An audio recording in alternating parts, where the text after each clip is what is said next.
jawbone hit me 3 times in the face, and then I says, you're going to get a Vietnam now, mother. And I whipped his butt so fast and so quick, so pretty. I hit him with the Muhammad Ali, left, right, left. I did the Ali shuffle, and then I footballed him in the head, and then I stopped him, and he was knocked out for 22 and a half minutes.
I don't know why I set the timer for 5 minutes. This is force a habit, I guess. We don't need it anyway. Fuck it. What's up? How y'all doing? Welcome in. Happy Monday. Not that Mondays are very happy, but here we are. Saying that to you, right? It's been a while. So I have some housekeeping that I should probably do. There's all kinds of stuff going on, man. The election continues onward. Kamala Harris is still thoroughly convinced that her commie ass is going to be the president, which is bullshit. Not going to happen. Which sucks. That means our Friday community stream will have to start at midnight. If we do it on Friday at all. We could move it to Saturday. Most Saturdays I should have off. Not this one, though. This one I have to work nights. Which kind of sucks. But I have today and tomorrow off, so I'm going to try to do some stuff. And one of those things was going to try to work out these 3 segments that I want to do. On Monday, I was thinking in the morning, around, I don't know, 10 or 11 o'clock, I would do, like, I don't know, my political commentary thing, which is what we're going to do tonight. And I know it's not morning, but I was really tired this morning. I was not feeling it. I just wanted to play some Skyrim and go to bed. Worked for 18 days in a row, you guys. 18 fucking days in a row. That's how many days I had to work in a row to make enough money to pay my fucking bills. I really need to get a different job. But yeah. Okay, so this first one is, Monday morning musings, and then on Wednesday I was gonna do like a Wednesday game night, and just do random video games, because there's people have bought me video games that I haven't actually played through very well in the community, and there's been some projects that I started that we never actually explored very well, like the characters that I created in Skyrim. You know, I still have a plethora of missions that I've got going in KSP that we could look at and have fun with, and then we could just sit around and shoot the shit and play some video games. And then on Friday, I still want to do Friday shit show shenanigans. So it's for Monday morning musings, and then what the fuck for what the fuck Wednesday gaming, right? And then for Friday shit show shenanigans. I don't even know if my S filter, if I can let that through or not, but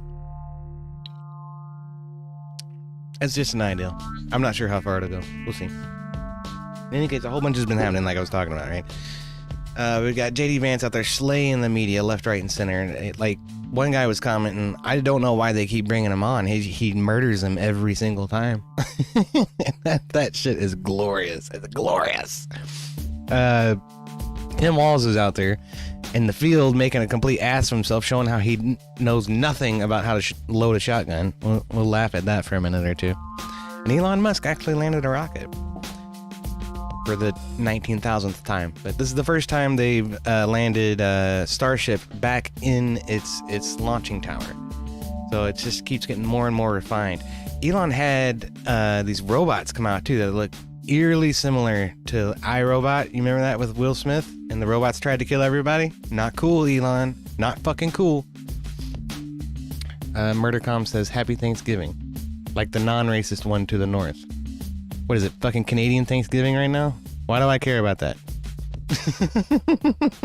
Happy Thanksgiving to all the Canucks. But, oh man, ours isn't for till the end of the month, so. And you know, it's really ironic for you to sit here and say that ours is somehow racist and yours is somehow not. It's retarded. Right? Both countries started as British colonies. You assholes were just as racist as we were in the early days, so I don't want to fucking hear it. Besides, there's like 30,000 people that live in all of Canada. They're literally insignificant. If not for America, China would have fucking steamrolled your asses, you know, a century ago. But let's not talk about that.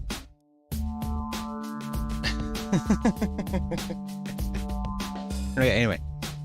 Speaking of Canada, okay, we did have a funny post from Matt Walsh about it. It says, Happy Indigenous Peoples Day. You guys, Happy Indigenous Peoples Day.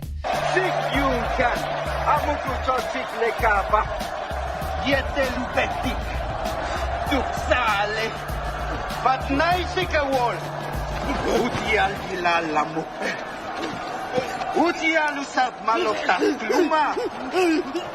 those of you who don't know, this was a movie about the Aztecs who regularly engaged in ritual human sacrifice, if you didn't know. So cheers. Happy Indigenous Peoples Day. Celebrating the way the Indigenous people would. By cutting a man's heart out in front of a crowded stadium.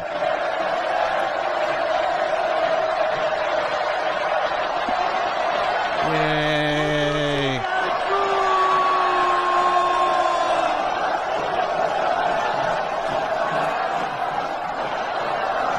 It's actually a really compelling story. It's about these guys dressed in blue who are prisoners.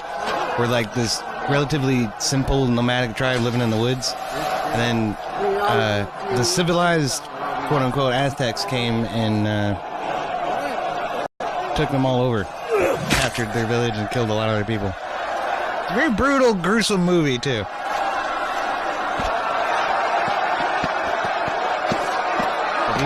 You ever wondered what those stairs are for? That was it. Bowling. This is how bowling was invented. No. I'm just kidding. That is awful. It's probably going to get me in trouble with YouTube for sure. All right. Happy Indigenous Peoples Day. I didn't even think about that. I probably should have. Don't worry, YouTube. I'll edit it out, I promise. Eventually. Murdercom says yours at least has purpose. Like, we wouldn't have Black Friday without Thanksgiving. Native around the Grand Lakes, a lot of them were cannibals. Yeah, well, there you go. I'm not surprised by that. I mean, you know, it seems like every time we talk about it from a political or cultural perspective, it's always through rose-colored glasses. Like, those folks were brutal, man. It was a brutal time to be alive. And there's not a lot about that's, I don't know, admirable, you know? Like, they had, the Mayans had that calendar system that was incredibly accurate. That was pretty cool, you know? And not everybody was like that, obviously, but, I mean, with the cannibalism and the human sacrifice, but that definitely happened. And there was a reason that the Native American tribes across the continent had not, unified in a singular nation. It's because they were constantly fighting with each other, warring over territory, killing each other, left, right, and center. And they had turned into nomadic tribes as a result of the endless, incessant conflict that plagued them for the almost the entirety of their existence. So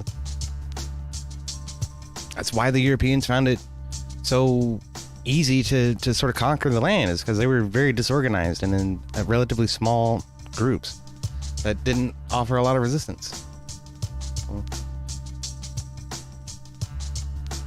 It wasn't some grand utopia, that was lacking white people, where there was no oppression and no racism and everybody was living hunky-dory. No, it was a gruesome, brutal place sometimes, as the world often is, I suppose. But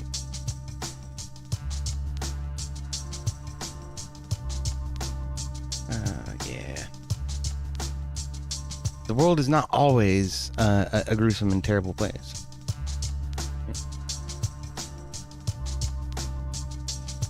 Well, murder counts is still a cool way of culture. It can be despicable by our standards. A cool way of culture, huh? Yeah, I bet fucking Dems and communists would love to literally sacrifice Republicans at the altar and tear their fucking hearts out in front of all their rabid fucking followers. Okay, anyway, this is from Elon. Starship booster caught by the rocket tower. Like I said, this is something they've been working on for 5-10 years, something like that, since they first launched their first vehicle. And then today, or yesterday, maybe the day before, they finally brought it down and landed it right where it took off. The first time that's ever happened. Even the Falcon 9, right, doesn't land where it takes off. They send out boats, like these barges, to sort of catch it out in the ocean, to sort of mitigate any kind of damage or anything that might go wrong. But this one, they brought it right back to the launch pad. That's pretty awesome. And this is supposedly the spacecraft that is going to make, you know, commercial travel across the world nearly instantaneous and super cheap. And eventually we'll be able to engage in, you know, space tourism on the moon and Mars and shit. We'll see, man. It's probably going to cost a fortune.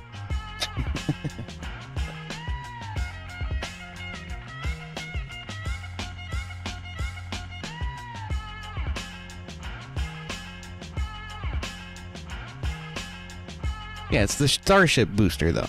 It's a Starship booster, so that's half the ship. But the important thing is they actually recovered the booster. That's amazing, and it came right back to its landing spot, which is cool. Like I say, nobody's ever seen that happen before. Never happened before in the history of rocketry. So.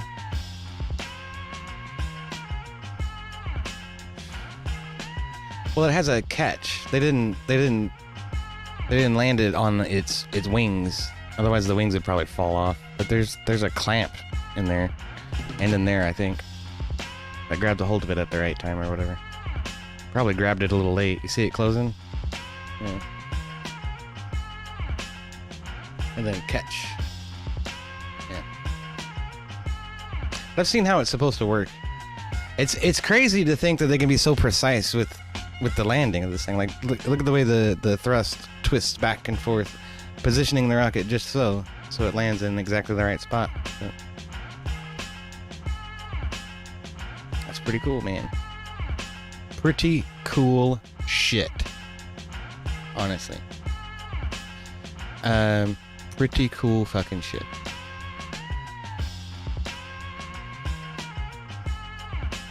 I had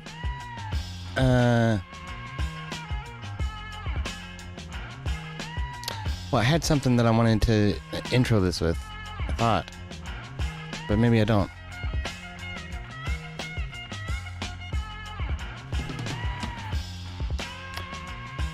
Yeah, so this is a this is a real estate management company in Springfield or Aurora, Ohio. Aurora. Right? So a lot of people, especially, you know, Democrats, have been pointing to the mayor of Aurora or whatever, saying that, oh, there's no Venezuelan gangs taking over our apartment complexes. What are you talking about? There's a few isolated incidents. Like, yeah, that's it. It was talking to JD Vance. It was some woman talking to JD Vance, and she fucking got pwned. It was beautiful. But then I found this from the actual a management company. Yeah, this is it. That was suffering from the issues that we're talking about here. But let's take a look at what those are.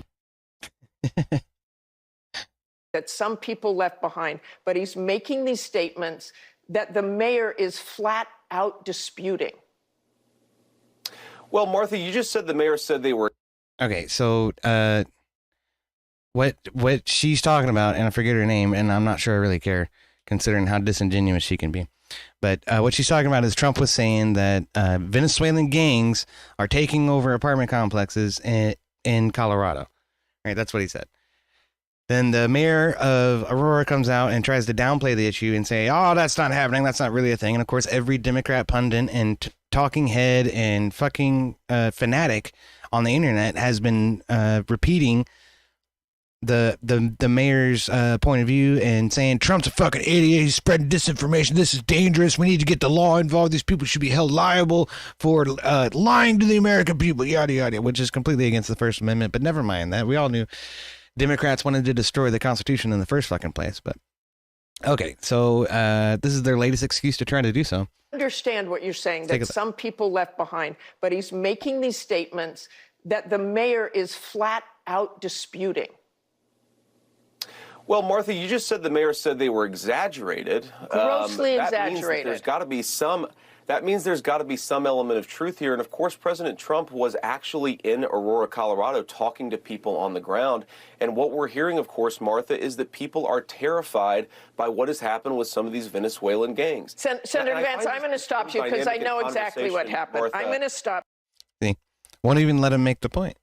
Because we have something to dispute this, so you must be wrong and I must be right. So shut up. I can't allow you to spread disinformation. This is so un-American. It's unreal. We're literally living in fucking clown world right now. America has become the next communist gulag of the world, I swear. The incidents were limited to a handful of apartment complexes, and the mayor said our dedicated police officers have acted on those concerns. A handful of problems. Only, Martha, do you hear yourself? Only a handful of apartment complexes in America were taken over by Venezuelan gangs, and Donald Trump is the problem and not Kamala Harris's open border. Americans are so fed up with what's going on, and they have every right to be. And I really find this exchange, Martha, sort of interesting because you seem to be more focused with nitpicking everything that Donald Trump has said rather than acknowledging that apartment complexes in the United States of America are being taken over by violent gangs. I worry so much more about that problem than anything else here. We've got to get American communities in a safe space again. And unfortunately, when you let people in by the millions, most of whom are unvetted, most of whom you don't know who they really are, you're going to have problems like this. Kamala Harris, 94 executive orders that undid Donald Trump's successful border policies. We knew this stuff would happen.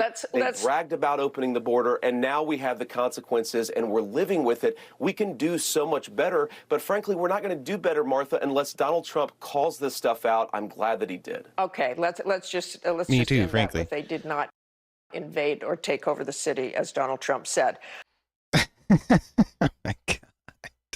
Again, right back to the TDS. Oh, man. I want to move on to just a few apartment complexes, no big deal. A few apartment complexes that the mayor did not seem was invading the entire city. Let's move on to women and abortion. Again, you just can't fucking stand it. They can't fucking stand it that Donald Trump will point out an actual issue that needs to be fucking addressed. They don't care about that. No, they care that Donald Trump exaggerated. Oh no, he exaggerated. We have to talk about how much of a piece of shit Donald Trump is. It's not really about the people of Aurora, Colorado, who have been miserably fucking affected by this. Okay. So what is actually going on in Colorado, right? Let's ask the CBZ management group, who own an apartment complex that has been victimized by this activity of Venezuelan gangs in Aurora. Says gangs have taken control of several of our properties in Aurora, Colorado. Several. Now, mind you, from the perspective of a real estate company, one apartment complex is a property. In an attempt to discredit this fact for political purposes and avoid governmental accountability, some have spread false information about our situation. So let's set the record straight. And they start with See this. if you can find that story on the Venezuelan gangs taking over the apartment building in Colorado. We have new information on what we've learned is happening inside an apartment complex. This video shows armed men walking through a building, knocking on doors, then entering an apartment. The apartment complex is at 12th and Dallas and Aurora. In doing so, have taken over several apartment complexes. Venezuelan gangs are taking over the real estate. They're becoming real estate developers. And they have... Do they get little cards? Their little card is a bullet. Yes! Kamala Harris will work to deliver on that and secure the border. Who's to blame? Carousel, if you will, continues. The city says the property management team is simply not doing enough to help these residents. In an interview with that property management team last week, they say that that building is actually being controlled by a certain gang, and they feel helpless. There's nothing they can do about it. They've, in fact, have kind of pushed out the property management through intimidation and then collected the rents. And arrests have been made, but these operations are still ongoing. Is that the same mayor that said that it wasn't happening? But then there he is saying it's happening. Well, that's very curious, Miss Martha from NBC. But CBZ says, we started managing these buildings when new owners acquired the Colorado properties in 2019. At the time, the properties were in poor condition, and our mission was to renovate them, thereby increasing their value. Ambitious project, yada, yada, yada. They actually don't look bad at all. Okay, they seem like pretty nice places to live. After some time, we noticed a rise in crime and tenant complaints. The most alarming moment occurred when our local representative was attacked at the end of 2023. Apparently, this is the guy that got his ass beat for trying to come in and tell these people that, hey, this is our property. You can't do this here. And they fucking beat him down in the hallway for even having the gall to assert, his company's ownership of the property. We don't need to show that. I can't show that. I'm on YouTube. I forgot. He had gone in to inspect recently vacated 3-bedroom apartment, a rare occurrence for such a large unit, only to find a group of men already inside. When he refused their $500 bribe to overlook the situation, they brutally attacked him. This photo was taken shortly after he escaped, just before being admitted to the hospital. The video footage comes from one of our security cameras capturing part of the assault. So it's not happening. It's not happening, you guys. But here it is on video all over the place. You got guys with guns, breaking people's doors in, demanding rent be paid to a gang rather than the real estate developer, who is the rightful owner of the property and the rightful collector of the rent. But no, you got these guys coming in, busting into your apartment. I'm telling you, if this guy was banging on my front door with a hammer, one of the two of us is not walking away from that situation. That's all I'm going to say about that. Okay, so after the attack, our CBZ representative, he began getting threatening text messages. We also frequently found people illegally occupying newly vacated apartments during scheduled tours. This was initially attributed to an influx of migrants exploiting squatter laws. That's something else nobody wants to talk about, right? There's so many aspects of our social safety nets that are very easily exploited. And we're not interested in reforming any of that or correcting any of that. No. We just want to make it easier for people. We just need to increase access, you guys. Just increase access, more increase of the access, make it easier, more increase of access, more access, more access. That's what everybody always talks about. We don't talk about, well, how can we make sure we're actually being responsible with the resources that we expend? And, for instance, making sure that most of this goes to American taxpayers. Would that be okay? No, that's fucking racist. You can't do that. The people who contributed to the system, they deserve nothing. You live on the street. You starve to death. No, we care about the brown people who have absolutely no clue what it means to live in this country and be an American and participate in our political system because they don't know how retarded and off the fucking rails the Democrats are. So they're going to continue to vote for Democrats because Democrats continue to promise them fucking handouts. So that's really what it's about. In any case, this was initially attributed to an influx of migrants exploiting squatter laws. We even received a call from a tenant returning from vacation only to find strangers living in his apartment. This legitimate tenant was forced to find a new home after police couldn't help him. What? The police couldn't help him. Somebody stole this man's apartment. But no, this is okay. This is fine. This really isn't a problem. Donald Trump bringing it up was completely bombastic and blown out of proportion. This is fucking Colorado. This isn't Arizona or New Mexico or Texas or Southern California. This is in the interior of the United States.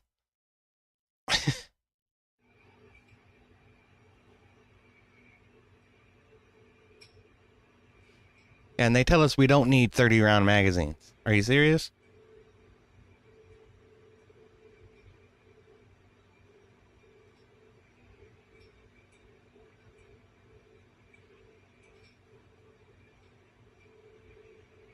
This lady looks like she's just trying to go to the store. Fuckers are crowding the hallway.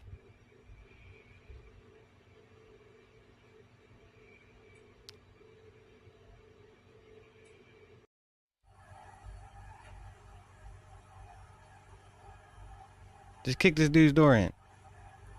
What the fuck? There's a little kid there. What is the kid doing there? What the fuck?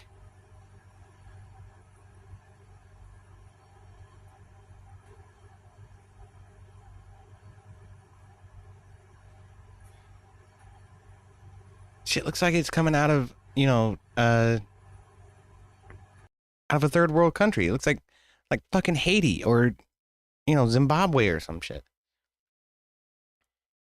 Management company continues. When confronted, many of these illegal tenants and squatters claimed they had already paid rent, which we soon realized was true, but not to us.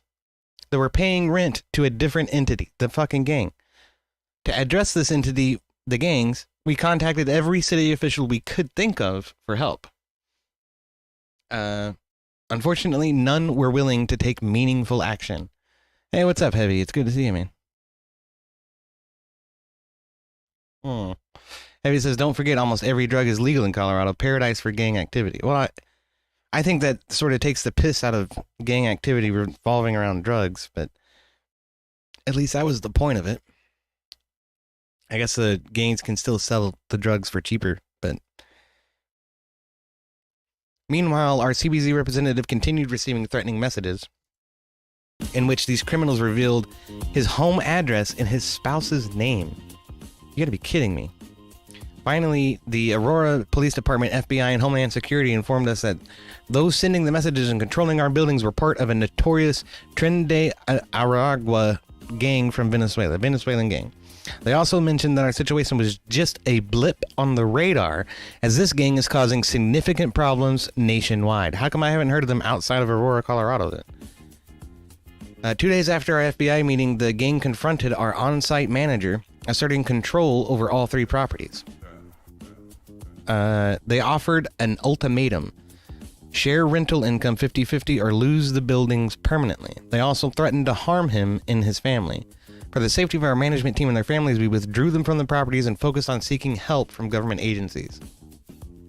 Seems like the right thing to do, right? Except for some reason, the fucking police won't do anything about it because of the retarded squatter laws.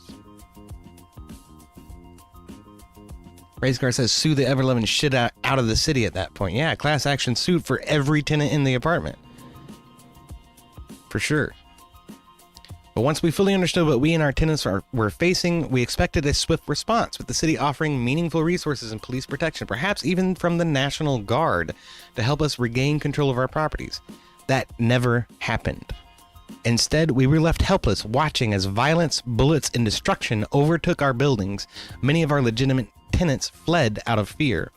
Despite the obvious crisis, several city officials refused to acknowledge the reality. Instead, they blamed us, citing code violations as the reason for shutting down our property. Violations we couldn't resolve for tenants who weren't even ours. You gotta be kidding me. They go after the management company for code violations rather than getting these gangs out of the fucking apartment buildings. As far as what happens next, the city says unless the property owners remedy every single documented violation, the city will designate the building as unsafe due to its condition, not because of gangs. As far as what happens next... You gotta be kidding me. Finally, one city councilwoman decided to take action after one of our last remaining legitimate tenants, Cindy Romero, reached out to her in desperation. Luckily, Cindy had her own cameras. Most of ours had been destroyed by the gangs, and provided video proof to the councilwoman. She realized the city could no longer ignore the situation if it was documented on camera.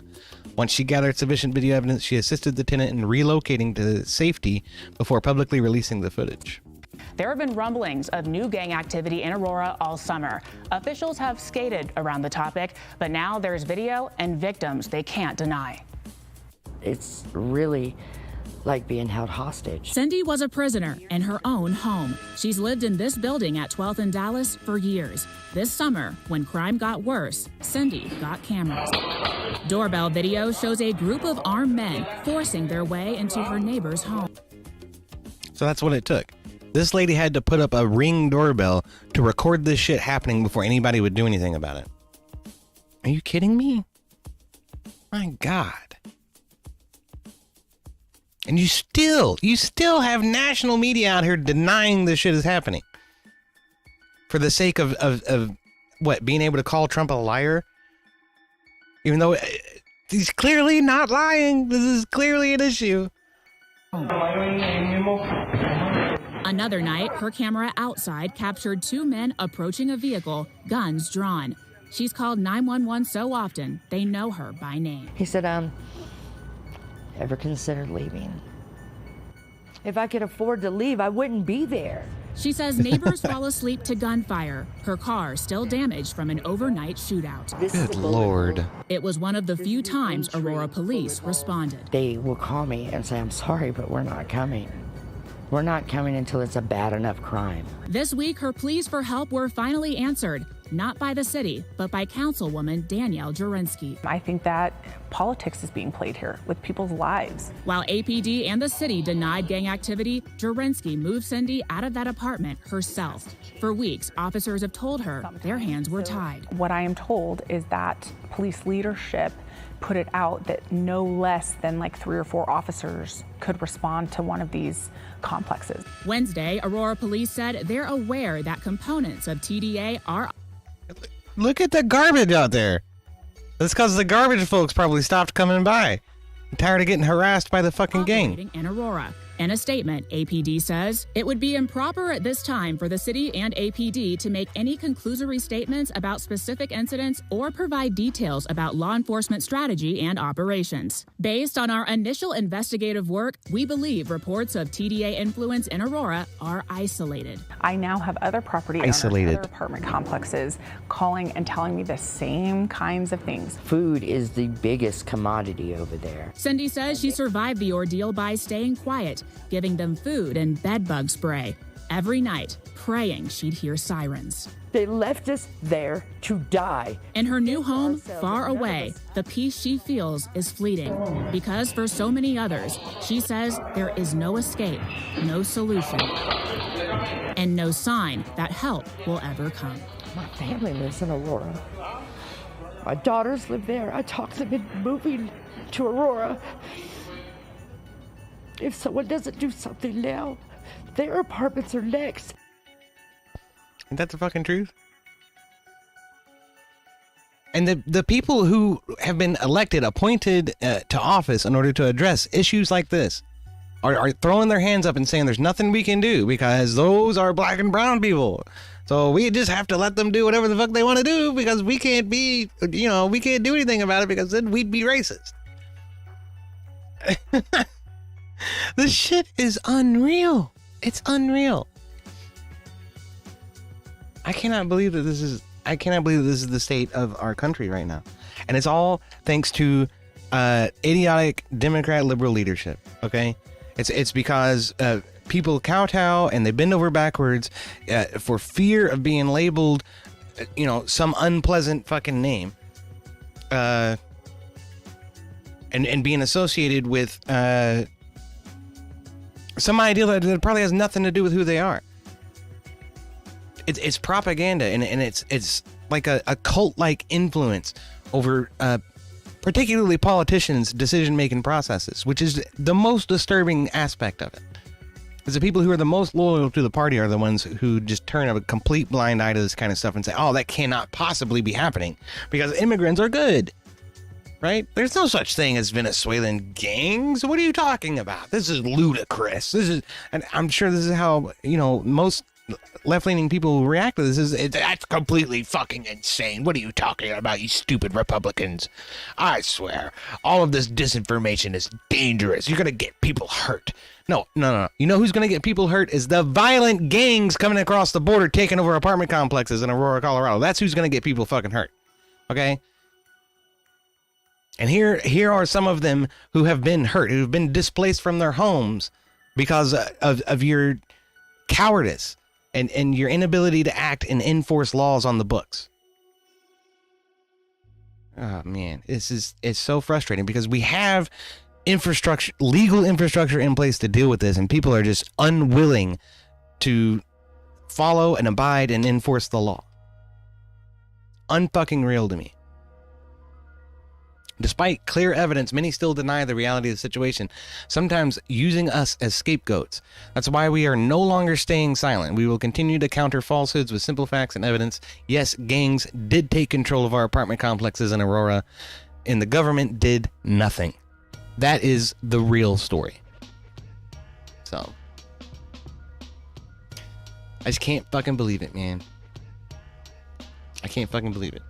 Heavy says, NBC earlier this year, ghost criminals, how Venezuelan gang members are slipping into the United States. Cases linked to TDN, including sex trafficking, a shooting, And taking over apartment complexes show how hard it is for border agents to vet migrants from nations that won't provide criminal background info. If they won't provide criminal background info, you can't come in the country. I'm sorry. My bad. If we can't figure out who you are, no enchant. You stay on that side of the fence until we figure it out. Remain in Mexico. Why was that such a bad idea? I don't think it was. I think it was a great idea. And that's why they undid it. It's because it's their intention to destabilize the fucking country. It has to be. This is... No one is this gullible or incompetent. This is intentional. Race Car says elections have consequences. Vote blue no matter who. Yeah, right? Y'all keep that shit in New England and fucking California. Don't bring it over here. It took Venezuela unleashing their military against TDA to start curbing them. Something tells me it's going to take National Guard in Colorado to do something about it before it gets resolved. If it ever gets resolved. The way things are going, I'm not sure that it will. In all frankness, I'm really not. You know, I've been getting very black-pilled lately, and I've almost completely lost faith in humanity. You know? Almost completely. But I'm trying to stay positive. I really am. But, man, it's rough. Shit like this keeps happening, and the media keeps turning a blind eye to it, telling us, oh, no, you're full of shit. What are you talking about? When we have the video evidence, we have testimony from people living in those apartment complexes, we have testimony coming from the property managers, you know? But no, Donald Trump's full of shit. That's not happening. What are you talking about? I swear. MurderCom says, once you guys solve the southern border, you know, Canada is wide open and eagerly accepting ex-ISIS fighters into their country. Yeah, I do. And I've seen some reports about the northern borders almost as bad as the southern border. Maybe we can take a look at that here in a second. But longest undefended land border, yeah. There are stretches of the Canadian border where it's just like a rock in the ground. And like on one side is a Canadian citizen's farm, and on the other side is a United States highway, you know? Heavy says, welcome to Club Reality. Like I say, I'm trying to remain positive, you know, and have faith in humanity. And, you know, I see JD Vance out there speaking the truth and common sense to idiots in the media, and that makes me happy. But then, you know, you get this fool out here on a clearly what is clearly a photo op, trying to pretend like he knows how to pheasant hunt, and the motherfucker can't load his own shotgun. Now, he says what type of shotgun it is. It's like a Benelli handmade, you know, really nice wood stock that's probably a fucking $1,500 shotgun. And the dude doesn't know how to put shells in it. It's yeah. That's my theory, and it never fits quite right. I mean, look at this shit. He looks like my fucking 9-year-old nephew. And I would be freaking out, right? I would take the shotgun out of his hands right now. Like, no. What are you doing? No. Point it at the ground. What the fuck are you doing? Yeah. That's my theory, and it never fits quite right. This guy has clearly never taken a hunter safety course. Not once in his life. Governor, what kind of gun is it? This is a Beretta A400. Oh, it's a Beretta. I'm sorry. I bought it when I was shooting a lot. I thought it was a Benelli. Because it has a kind of their patented thing, a kickoff. So when you get old, it doesn't hurt your shoulder as much. Yeah. That's my theory. Doesn't hurt your shoulder as much. It's a 12 gauge, man. Just not quite right. I could shoot a 12 gauge with a fucking lead stock. It wouldn't hurt my shoulder. I swear. Wearing orange, first mistake. For pheasant hunting, I don't know. I've never pheasant hunted. I won't claim to be a pheasant hunter. I'm not a hunter. I know you wear orange when you hunt deer, but not when you hunt turkey.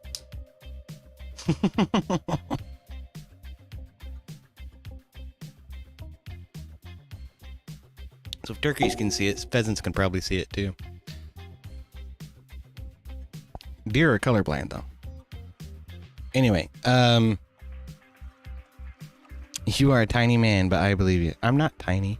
Like, I'll make myself bigger. See? Look, see? Now I'm big. Anyway, dude, like this is just laughable that fucking Tim Walz is out here trying to pretend like he's a hunter. He can't even load the shotgun. It's fucking stupid. And then we had this retarded ad from fucking Kamala Harris with this clearly gay man sitting on the back of a fucking pickup truck. Like, who do you know sits like that? I don't know. The fucking Democrats have no idea who the American people are, dude. I swear. You know one thing you're not gonna see? I'll tell you this right now. This is my prediction for the remainder of October. We still have, 15, 16 days for an October surprise. What you're not gonna see is President Trump out in the field pretending to be a pheasant hunter. He fucking knows better.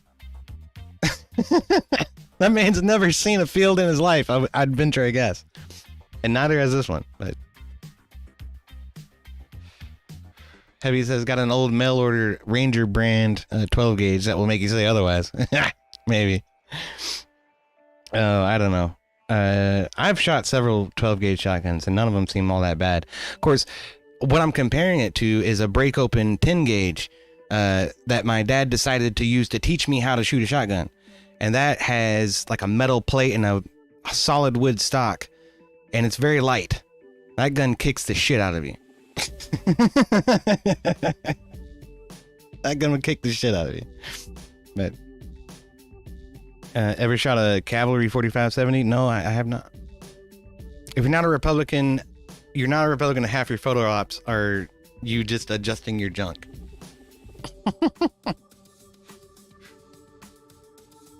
Trump will pretend to be a constitutionalist. Fair, fine, but he's not going to pretend to be a fucking hunter, okay? I swear, he's more of a constitutionalist than these motherfuckers. You hear what Tim Walz said about fucking free speech? He's like, there's no First Amendment right to disinformation or misinformation. I'm like, bull fucking shit there isn't. That's exactly what it's for. And there was this exchange with Brian Stelter on CNN between some Democrat talking head who was saying, we need to do something about this. We need to be able to take legal action against people for lying. And it's like, okay, there needs to be a board for, determining what's true and what isn't. And then Brian Stelter, of all people, is the one who stood up and was like, yeah, but who gets to decide what the truth is? Hello? That's why we have a fucking First Amendment. No one gets to decide what the fucking truth is. Individuals decide what the truth is. Not the fucking government. Last of all entities in existence, the federal fucking government should be able to make determinations like that. Oh, man. Okay, so this is Colin. Like, he likes to quote everything that happens in the fucking video that he's posting, but again, I gotta go back to, you know what? After that fucking fiasco with Tim Walz, I gotta go back to JD Vance. We had this wondrous fucking exchange between JD Vance and this New York Times reporter where he absolutely just eviscerated her. It was murder. Like, it was like, somebody call the paramedics. We need to scrape this poor woman's ego off the floor,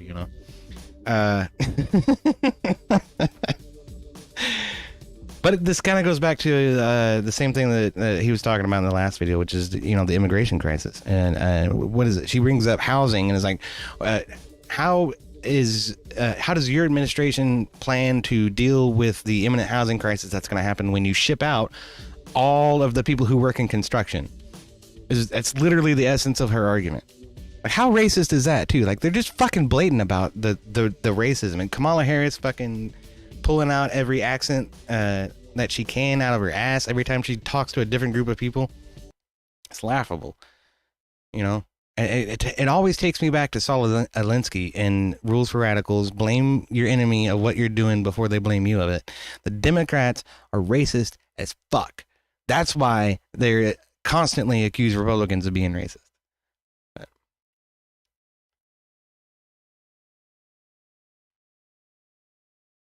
The reason that there is a housing crisis is that not enough houses have been built. And that we have 25 million people who shouldn't be here. Well, I mean, this is the thing. I think it's both. I know you do. I don't think that many people who look into this agree with you, but about a third of the construction workforce in this country is Hispanic. Of those, a large proportion are undocumented. So how do you propose to build all the housing necessary that we need in this country by removing all the people who are working in construction? Well, I think it's that's starting from a racist premise, in my opinion. I have seen non-Hispanic construction crews. Those do exist. We don't do a whole lot of construction in my city. My city's kind of old, but right from the start, undocumented. So. And then she goes on to say that they're illegal aliens. Not only are they Hispanic, they're undocumented illegal aliens. So we need illegal immigration so that we can build the houses. That's the argument now. So how do you propose to build all the housing necessary that we need in this country by removing all the people who are working in construction? Well, I think it's a fair question because we know that back in the 1960s, when we had very low levels of illegal immigration, Americans didn't buy houses, didn't build houses. But of course they did. And I'm being sarcastic, of course, in service of a point, Lulu, the assumption that because a large number of home builders now are using undocumented labor, that's the only way to build homes. I think, again, the country is much bigger. Fundamental. The need is much bigger. I mean, I'm not arguing in favor of illegal immigration. I'm asking how you would deal with the knock-on effect of your proposal to remove millions of people who work in a critical. You are arguing for illegal immigration, though. The fact that you had to iterate that because you know it's true is fucking laughable. Part of the economy. Well, I think that what you would do is you would take, let's say, for example, the 7 million prime age men who have dropped out of the labor force, and you have a smaller number of women, but still millions of women prime age who have dropped out of the labor force. You absolutely could re-engage folks into the American labor market. This is, I think, to work in construction. Of course, you could. I mean, the unemployment rate is 4.1%. Most people unemployment rate, Lulu, this is important. But most people who don't work can't work in the regular economy. They're in the military. They're parents. They're sick. They're old. They're sick. They're old. Their parents. She's arguing from the standpoint that she had before J.D. Vance even opened the floor with there are 7 million prime age men out of the labor force right now. And we should re-engage them in construction. And her argument is, but they're old. But he's not talking about the old ones or the the people who are disabled in some way. He's talking about healthy prime age men. We've already, scoped down to a very specific subset of the employable market in America. And you completely fucking ignore that because you've got this point set in your mind to counteract the idea that Americans are going to be able to build houses. Because, again, the argument is we need illegal aliens to build the houses, which you said that you weren't arguing for. But, okay. Don't you love how they do this shit? It's pretzel brain. This is why I call it pretzel brain, because it goes in and back and over itself over and over again. They might not want to work in construction. The unemployment rate does not count labor force participation dropouts. And again, this is one of the really deranged things that I think illegal immigration does to our society is it gets us in a mindset of saying we can only build houses with illegal immigrants when we have 7 million, just men, not even women, just men who have completely dropped out of the labor force. People say, well, Americans won't do those jobs. Americans won't do those jobs for below the table wages. They won't do those jobs for non-living wages. But people will do those jobs. They will just do those jobs at certain wages. And think about this from the perspective of an American company, okay? I want them to go searching in their own country for their own citizens. Sometimes people who may be struggling with addiction or trauma get them re-engaged in American society. We cannot have an entire American business community that is giving up on American workers and then importing millions of illegal laborers. That is what we have thanks to Kamala Harris's border policies. I think it's one of the biggest drivers of inequality. It's one of the biggest reasons why we have millions of people who have dropped out of the labor force. Why try to re-engage an American citizen in a good job if you can just import somebody from Central America who's going to work under the table for poverty wages? It is a disgrace, and it has led to the evisceration of the American middle class.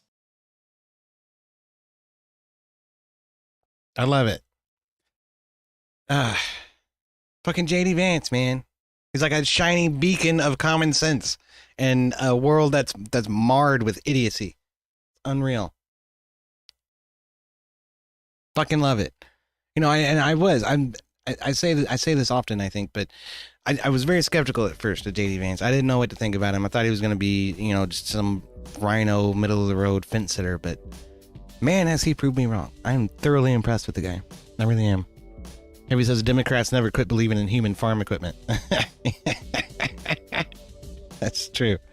It's easy to forget that Abraham Lincoln was the first Republican president, and the Republican Party was founded as an anti-slavery party. And in 1964, I think they fought for this for at least 2 years, maybe longer than that. But the Civil Rights Act of the 60s was continually blocked by who? The Democrats, over and over and over again, until Republicans were finally able to get it passed. And who is that fine gentleman where Joe Biden spoke at his funeral, and they worked on quote unquote bipartisan bills together, and oh yeah, right, he was like a grand dragon in the Ku Klux Klan. Strom Thurmond, yeah. Democrats. It's the left. We need unions and higher pay. Also the left. We need abundant cheap labor for low-end and menial jobs. Same thing when it came to women's rights as well, says Heavy. Right, yeah. Yeah, the party of civil rights, quote unquote. Couldn't be further from the truth. They I swear they couldn't do more to divide American people based on their demographics and their immutable characteristics than anyone. They say that your identity should define your single voter issue. You know what I mean? Your single issue vote, I should say. And for Latinos and people from other countries, it's immigration policy and social networks, right? Social networks, social nets, social safety nets, social programs, right? Handouts, give me money.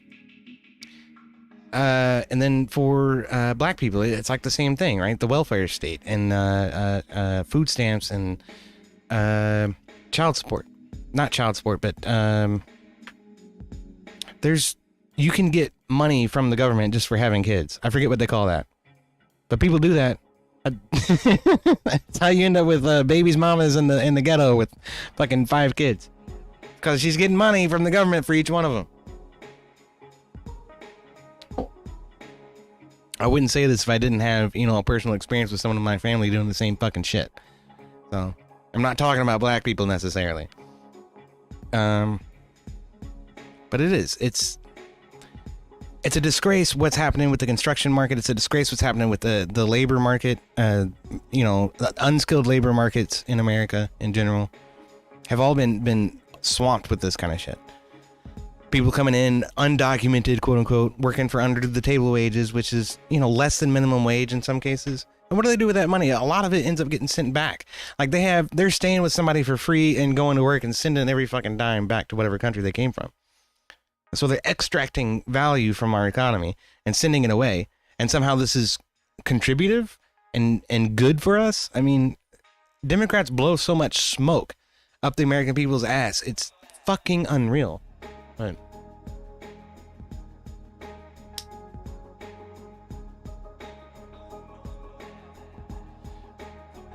Murdercom says, if you have more than 4 kids in Bulgaria, you don't have to pay income tax. Man, I wish we had that. Only way I am having that many kids. Well, there are states in the United States that don't charge income tax. Of course, the federal government still does, but they just don't charge income tax at all. They route their tax funding through other avenues, like property tax and sales tax, that kind of thing. Of course, that's when you end up with like a 15% sales tax, that kind of sucks. Especially when you go to buy a fucking car.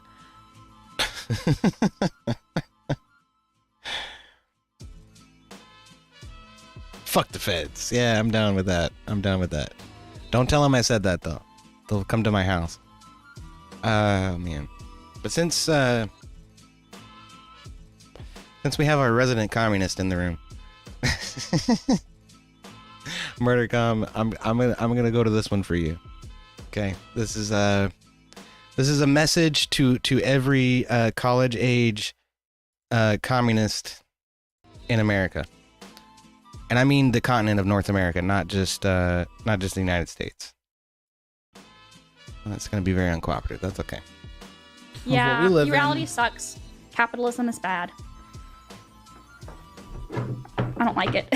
Yeah, really easy for someone to say that grew up in a really nice house in one of the best school districts in Texas. I know, but it's who has the rent paid for, that is able to go to Europe and on a whim with their sister, who's able to do girl math, who's able to be fun employed. Yeah, it's easy to say that the system's bad when you're doing that because you've never had to work for it. You never got to actually see what happens when you put in the work and get benefits and actually have a little bit of responsibility and actually build something or do anything. You've grew up in privilege beyond privilege beyond privilege beyond privilege. It's only the people who speak like you that grew up in a world where you've never had to do a single thing in your life.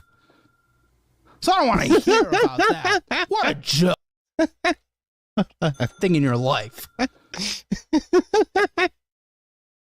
Look at that. That's the face of a teenage girl when her dad is yelling at her and she's like, I know I fucked up. Deer in the headlights, man. So I don't want to hear about that. What a joke. I'm sorry. I just wish everybody had but yeah, like you were saying, that I wish a lot of things. Wishing doesn't get people places. You try to create the best systems possible. This doesn't matter. Oh my. If it's the best system possible, then okay, and that goes back to the immigration thing too, right? Everything's gonna revolve around immigration now because it's a huge fucking thing on my mind, I guess. I'm sorry, but it goes back to the immigration thing too because people have the best intentions, right? The people who get duped by this, I will say. I won't say the people who are coordinating it, like Kamala Harris and the leadership in the White House right now. Don't understand what they're doing. I think they do. They're doing it on fucking purpose, and their intention is to sow discord and disruption and destabilize the country at large. And they're succeeding wildly at that. Look at Aurora, Colorado.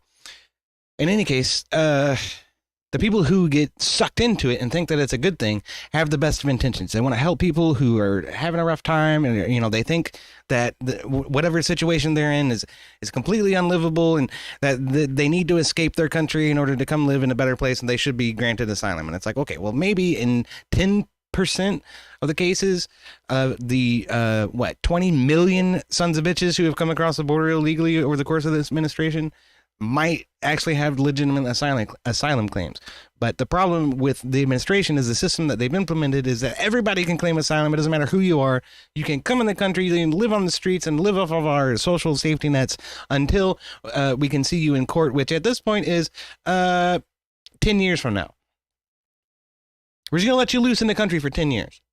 That's not a feasible, workable system. That's not a good system. That is a recipe for fucking disaster.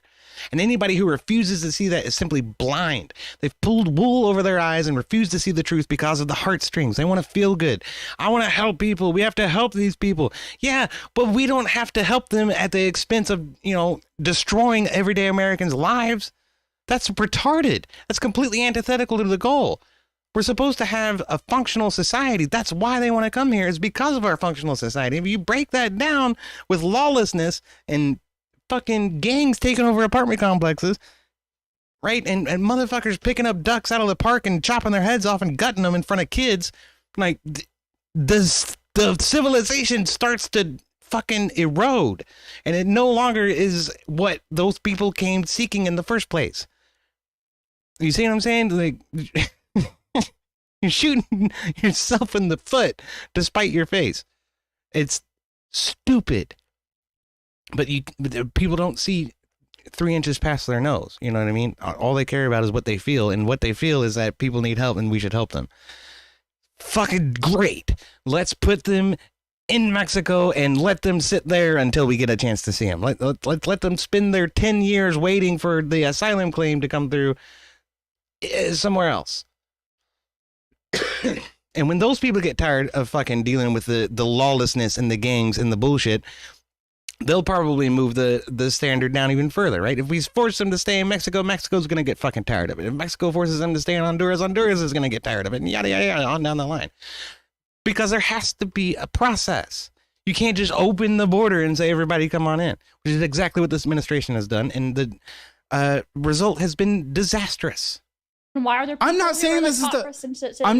Shut the f up! I'm not saying this is the best system possible. I'm saying we don't do the. I wish this is how it all is. Yeah. You try to create the best systems possible to give people the opportunities to live the best lives. I'm not saying everything's perfect. I'm not saying this is the best system possible. I don't know. Everything's a hypothesis.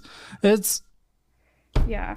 But for you to say that is disgusting. Yeah, no, I know. I'm a real hypocrite for that. But the people who you should be going after are the people in the top something percent that like hoard all the world's wealth. Like go after those people. In those one ear people and out the other. And that money. Tax to the max. Yeah. What does that even look like to you? You probably don't even know what that looks like. What does that look like? How do you tax them to the max? I'm not sure. I have somebody else. Oh, interesting. This person's voting. Yes, I am. And I already know who I'm voting for. And you literally can't describe a tax.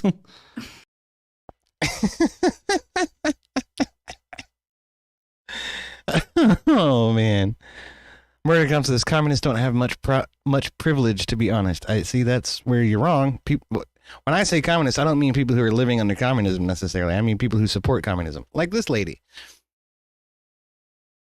Most of the people who support communism, especially in the Western world, especially in America and in Canada, are people of exceptional privilege, Murdercom. And that's the problem, is they don't understand what strife and struggle and, overcoming adversity actually means. And so they think no one should ever have to deal with it. And then everyone's life would just be as gravy as theirs. And that's what communism looks like from that perspective, sitting on that shiny little hill of absolute fucking privilege. And what they've failed to see is whenever it's been tried, it has become a dystopic fucking nightmare. And they don't care. Oh, it'll be different this time. It'll be different this time. We just haven't done it right yet. What's up, Brownface? It's good to see you, man. How you doing? Twitch commies are just playing make-believe. Yeah, well, that's fair, yeah. But they're still commies, aren't they?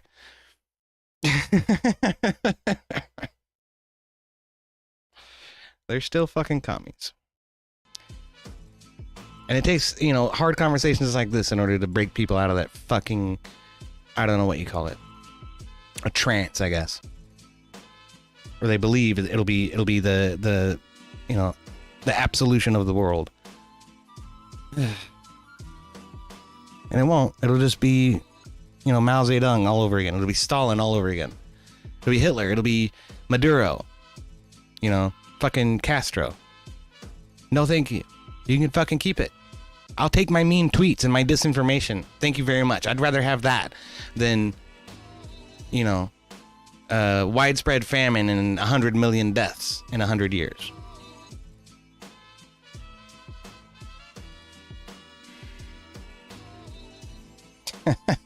That's a good point, Murdercom. He says, I was a meth addict, hit every roadblock life could throw at me, but hey, I gotta make amends for my white privilege, right? Sell me more of that fucking bullshit. That's Marxist garbage, man. That's Marxist garbage. And again, another example of Democrats and Marxists and progressives using, immutable characteristics and demographics to divide people. You should feel white guilt because of the color of your skin. It doesn't matter if you lived up in a holler in a trailer for your entire life and your daddy was a coal miner, and when they shut down the fucking mine, all the wealth in your family just fucking evaporated. What little bit there happened to be was gone, and then you've been scraping for scraps, working at the fucking lumberyard and building houses ever since. No, that doesn't matter. You got white privilege. That's why everybody stopped talking about Hurricane Helene. You notice that? Hurricane Helene, with the most widespread devastation as far inland as I've ever seen any hurricane ever do. Absolutely decimated small towns all over North Carolina and Tennessee. And nobody seems to give two shits anymore. We're all focused on Florida. Florida goes through this shit every year. They have massive infrastructure dedicated to dealing with these storms because it happens all the time. North Carolina doesn't normally get hit with fucking hurricanes up in the fucking hills. That shit was strange. But no, we're not talking about that anymore. You know why? Because it's all white people up in them hills. Nobody gives a fuck about them. Florida has a significant Latino population. Those are the people we need to be worried about. Don't you remember?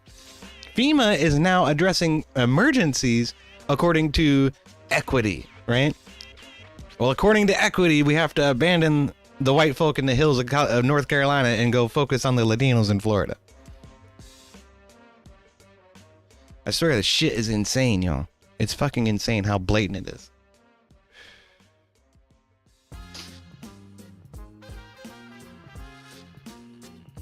Heavy says, people are still talking about Helene, just not establishment media and the press. What? That's what I mean. That's who I'm talking about. Fair enough. I do still see a lot of the on-the-ground interview guys going down there and showing video of the devastation and everything. As far as I know, Twisted's little group of pilots is still going down there and trying to offer whatever help they can. Like, that was one of the most egregious things about the response, too, is that people couldn't get supplies, and one of the primary ways they were moving things and people around was helicopters, and FEMA was trying to control the fucking airspace and tell people, no, you can't be flying your helicopters in here. We're controlling this airspace now. It's like, dude, fuck you. Okay, we're helping people. Why don't you just, put some extra ATC staff in the fucking tower and help us coordinate and not crash into each other, and we'll all work together. No, instead, they grounded these flights and stopped these people from fucking going. It's fucked, man.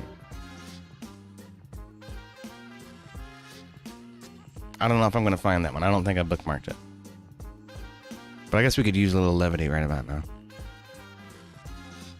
It's just frustrating to me, how twisted everything is these days, man. And how much TDS and politics and party, allegiance or whatever, it seems to drive narratives. Especially when you're talking about people who are actually hurting, like in Aurora and in, Western North Carolina and in Florida.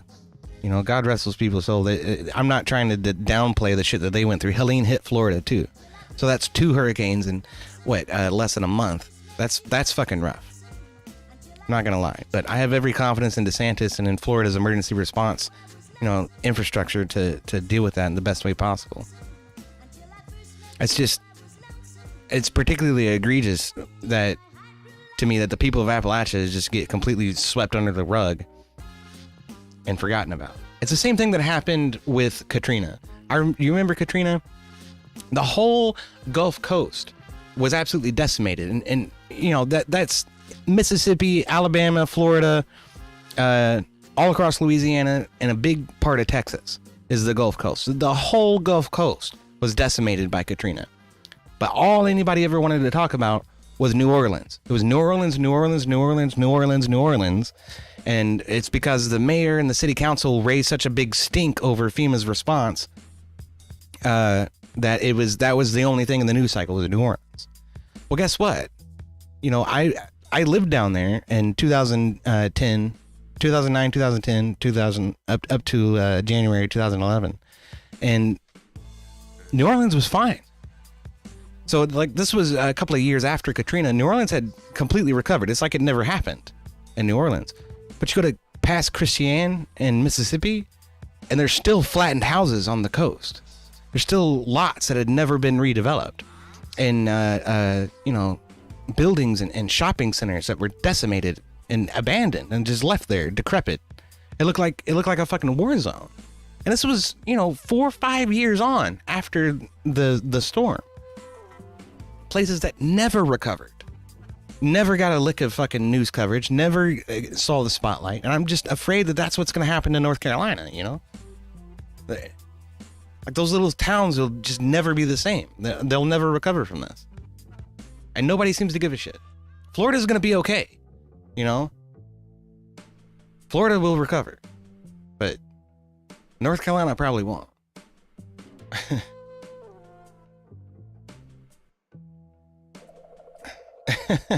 He said should have hooked up with Twisted while up there.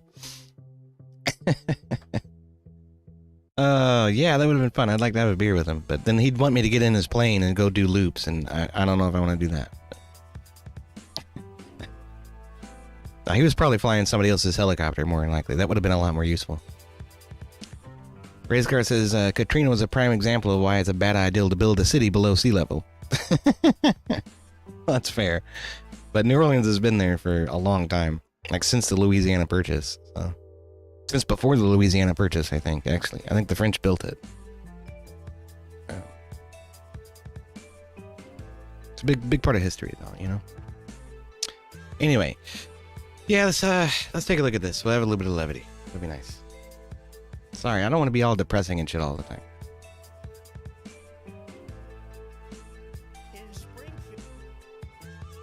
Well, this is a funny one that I got from Jixer yesterday or earlier today, but it's hilarious. They're eating the dogs. This is another example of them, They're eating the cats. taking something that Trump had said that was truthful, and then trying to make it out to be completely fucking fake, and it wasn't. They're eating the dogs. They're eating the maybe it was exaggerated, but they're eating the pets of the people that live there. People of Springfield, please don't eat my cats. Why would you do that? Eat something else. People of Springfield, please don't eat my dog. Here's a catalog of other things to eat. They're eating the dogs. Whoa, whoa, whoa, whoa. They're eating the cats. Meow, meow, meow, meow. They're eating the pets of the people that live there. what pisses me off about it is after the controversy, and that was one of the things ABC actually fact-checked them on during the fucking debate. And after that, footage started coming out of, Haitians being arrested for killing a cat in the street, and then when the police approached her, she's like bending over. It looked like she was trying to eat it raw. It was disgusting. Then people like rolling through the neighborhood looking in somebody's backyard, and there's clearly a four-legged animal that had not been butchered on the fucking charcoal grill. It's like, what the fuck is going on? And you got several reports of Haitians going into public parks, taking ducks, and like I said, chopping their heads off, gutting them right there in the park in front of kids and everything. It's like, what the fuck is going on? Isn't there some type of, how do we say this? Naturalization process that these folks go through? They're eating the dogs, the people that came in. They're eating the cats. They're eating the pets of the people that live there. And this is what's happening in our country. That dog just suddenly got really paranoid. Poor puppers. Look at him. He's like, no! Are you serious?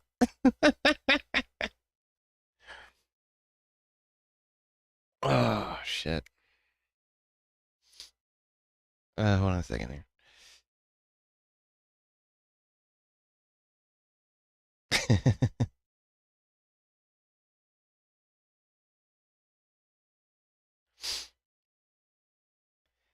Yeah, Murdercom says ducks I can understand. Orange duck is delicious. Well, the thing is, you can't go into a wildlife preserve and just start killing animals, okay?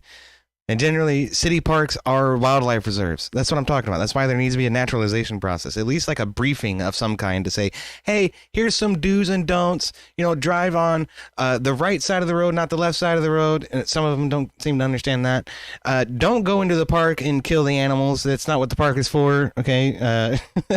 They obviously don't understand that one. And don't kill, domesticated animals that are roaming the streets. It's actually against the law. You're not supposed to do that. Those probably belong to somebody. Simple things. Just cover the bases. But nobody did that, apparently. No, they just picked him up from Haiti, dropped him in fucking Springfield, Ohio, another small community scattered around Ohio. Why Ohio? I don't know. Why small communities and not big cities like Cincinnati and Dayton and, Cleveland? I don't know. But that seems to be the intention, was to take the Haitians from Haiti and put them in small towns across Ohio. Which, again, is really fucking hilarious. It reminds me of what happened in Martha's Vineyard, right? You have all of these politicians with these, multi-million-dollar homes in Martha's Vineyard who are all advocating for open borders and sanctuary cities and this, that, and the other thing. And then when a bunch of migrants show up in their city, they're like, oh, no, we can't have that. You guys got to go somewhere else. You guys got to go to New York or Chicago or back to one of the border states because we can't have you here. Same thing in Ohio. The people who are voting to be a sanctuary state or sanctuary cities are saying, no, not here, not in Dayton, not in Cincinnati, not in Cleveland. No. You got to go to Springfield. You got to go to the small towns where, you're somebody else's problem. We care about you, but not that much. Not in our backyard, The shit's fucking insane. It's just twisted, man. The whole fucking world is twisted and distorted, and it's clown world. And I'm ready for it to be over. I'm ready for some fucking common sense to come back to reality and to rule the day. But I don't know if that's ever gonna happen. I don't know.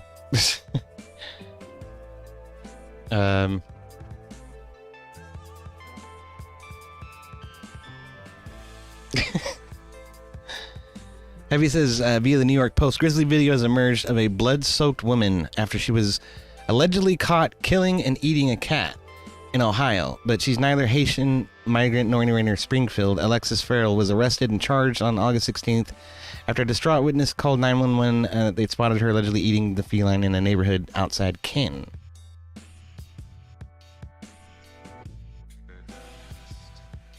Yeah, Canton, Ohio, though, right?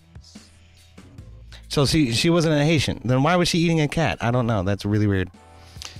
Race Car says, love thy neighbor doesn't mean to go next door and have sex with them, even when they say no. Heavy says, someone tell the Marine Corps that.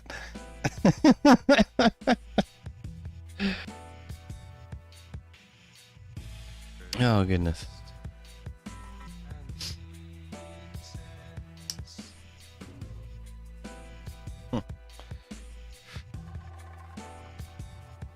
Murdergom says, Jesus said he would come back. I don't know, 2,000 years later, I think he lied. No, he didn't lie. But I hope, part of me would rejoice if he had come back. But I hope that's not going to happen, because if it does, it means it's the end times of humanity. And then God's will reign on earth. That is a turning of the world that I don't think any of us actually want to see. Because it's awful up until heaven descends. Read the book of Revelations. It's a trip. Akron, Canton is kind of an opioid shithole. Yeah, I hear that. But George Floyd didn't get arrested for eating someone's fucking animal. You know what I mean? So I wouldn't be able to blame that strictly on opioids. That seems strange.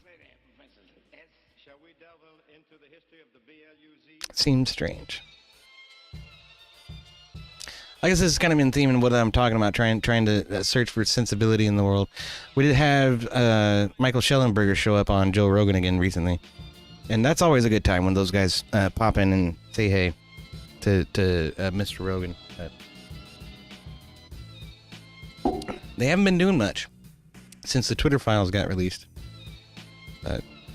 That was quite a formidable turning of the tide, I think. Yeah. Even until really even up until the censorship part. When you start censoring, you're just like, not to digress, but it's kind of like, back in the 90s, we were anti-war, pro-free speech, and pro-gay rights. Yeah. Now the left is pro-censorship, pro-war, and engaged in horrible medical mistreatment of gay children in the name of trans medicine. Yeah. So it's like, literally, like, who changed here? Right. My values did stay the same, at least on those things. Yeah. I mean, even until. So, like, I remember vaguely the early 90s and George H.W. Bush getting elected. Now, I was a kid, but. And I remember Clinton getting elected after that. I think that's probably what I remember more vividly. But even back then, like, Clinton was not. The Democrat Party in general was not anywhere close to what it is now. It was nothing like what it is now. You know, they were arguing for safe, rare, and safe, legal, and rare. That was their motto when it came to abortion. Safe, legal, and rare. And now the rhetoric is, you know, is her body, her choice. It doesn't matter what stage of development it's in. A woman should be able to choose what to do with her body, completely ignoring the fact that there's another life at stake here. You know, the same goes for immigration. You know, Obama deported more people than fucking Trump did in his first term. And then now every fucking Democrat is like, open borders, open borders, open borders. We can't have enough migrants. Migrants are great for society, you know, except when they start killing ducks and people's domesticated animals and taking over apartment complexes and murdering people and then living on the streets and flooding our social safety nets and destroying, you know, American cities like Chicago and New York. At the expense of what? Fucking, or for what? For what goal? For what purpose? To serve political aspirations of the people in charge at the expense of the people living on the street in New York who deserve the money that's just being tossed around willy-nilly at people from halfway across the fucking world. Suddenly they've got money for that, but homeless veterans on the street? Nah, we ain't got nothing for you. You know. How about the opioid addicts who were never in the military? Can we get them some fucking treatment? At least get them off the drugs and give them a chance at getting back on their feet? Nah, we can't do that. But we ain't got money for that. No. We got money for the migrants, though. We got money to put migrants up in, you know, fancy hotels and... Oh, man. Hey, what's up, Bandit? I didn't see you over there. I'm sorry. I'm not watching YouTube. I did want to try to put this on YouTube. We'll see how it goes. But...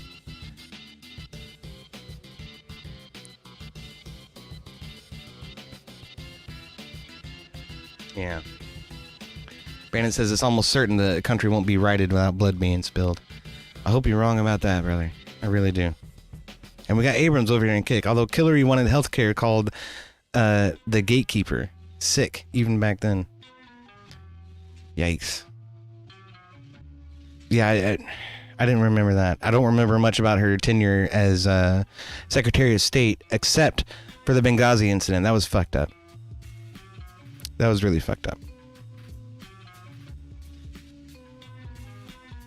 And she had every opportunity to, you know, get those people out of there long before that situation got out of hand, and she didn't. Totally her fucking fault. That's why she deleted all the emails. Subpoenaed evidence, by the way. Just totally against the law. But no, we're not going to put Hillary in fucking jail. Oh, no. We can't do that. She's a Democrat.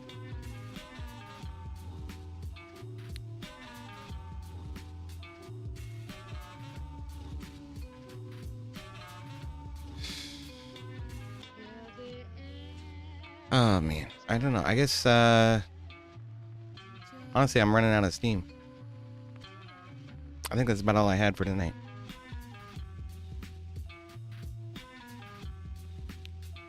It's just a shame to see, you know, what's happened with the fucking world at large. I mean, been really fucked up. And I don't know what we're headed for. I don't know what's going to happen. I really don't.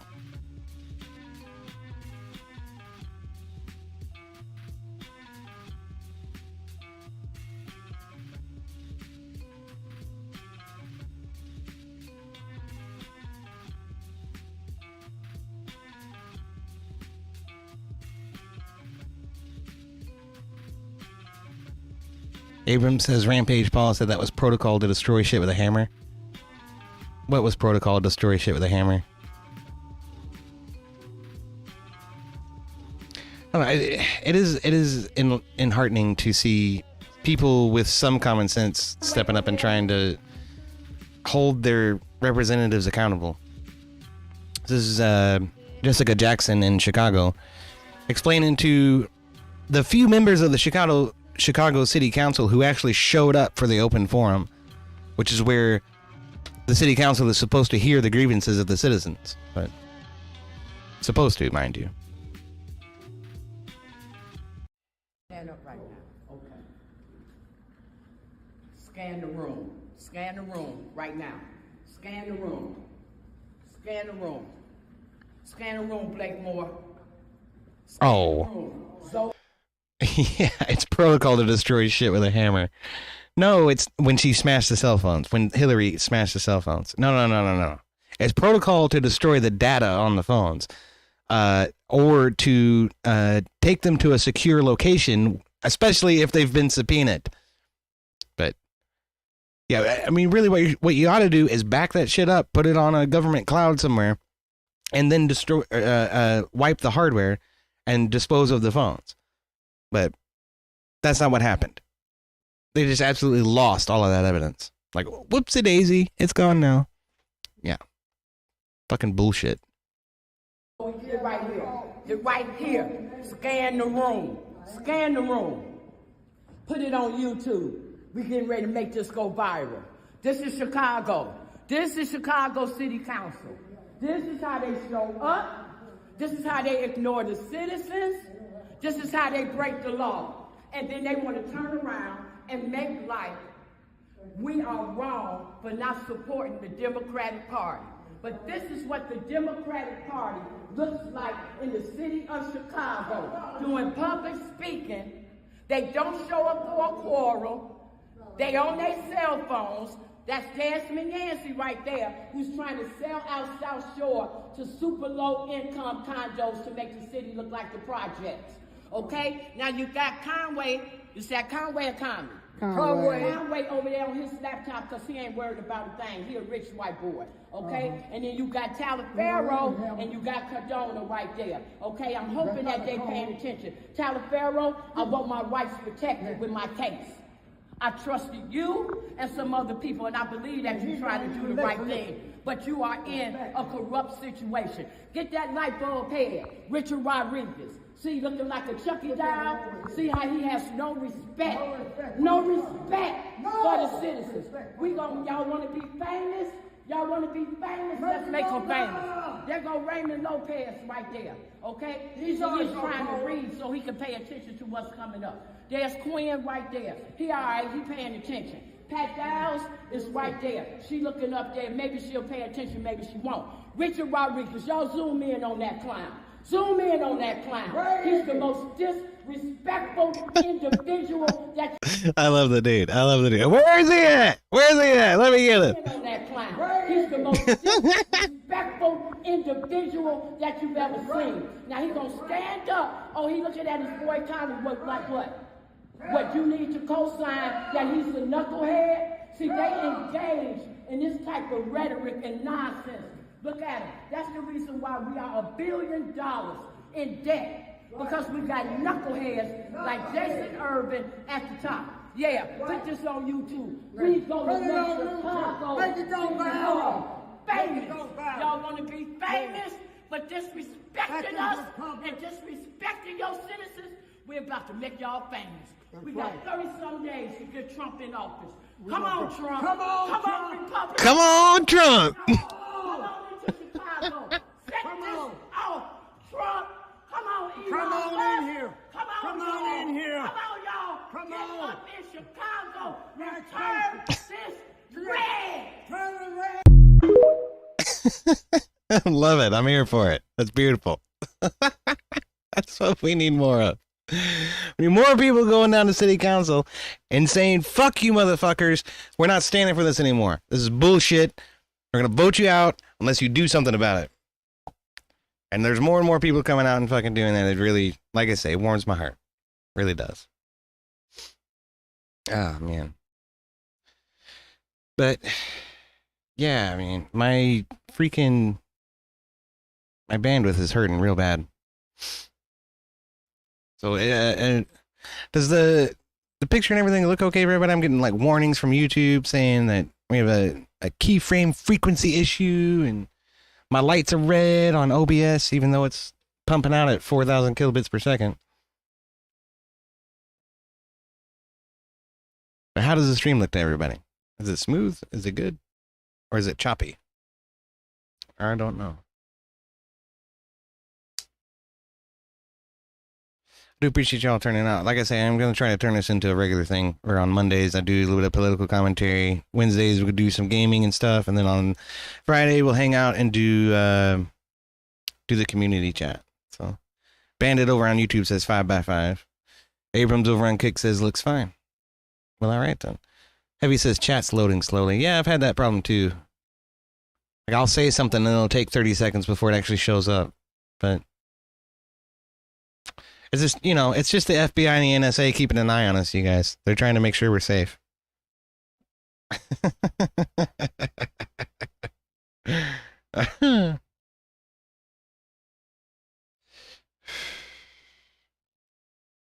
Fine on mine. I think Kick Chat is lagging, but that's on them, right? Yeah. Like I say, it's, you know, it's just the FBI and the NSA screening all of our chat messages, making sure everybody's on the list, you know.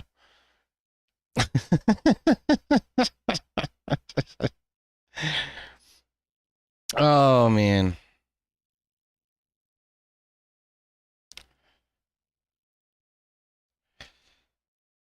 Yeah, okay. I did want to briefly touch on this at least. Safe, right? Okay. So this happened on October 8th, so it's been a few days. I say, man, it's been too long. Like I need to do these more often so there's not as much crap that's happened, but this is the one actual interview that Kamala Harris has had since she's been appointed the Democrat nominee for fucking president. Heavy says abolish all government immunities at all levels. I kind of agree with that, but I don't know. I feel like in some instances it's probably necessary and something that should exist. But anyway, yeah. Had this from Liz from TikTok. 60 Minutes just quietly edited out Kamala's word salad answer on Israel. So let's make sure we don't forget what the original fucking answer was. But it seems that Prime Minister Netanyahu is not listening. Well, Bill, the work that we have done has resulted in a number of movements in that region by Israel that were very much prompted by or a result of many things, including our advocacy for what needs to happen in the region. But it seems that Prime Minister Netanyahu is not listening. We're not going to stop pursuing what is necessary for the United States to be clear about where we stand on the need for this war to end. But it seems that Prime Minister Netanyahu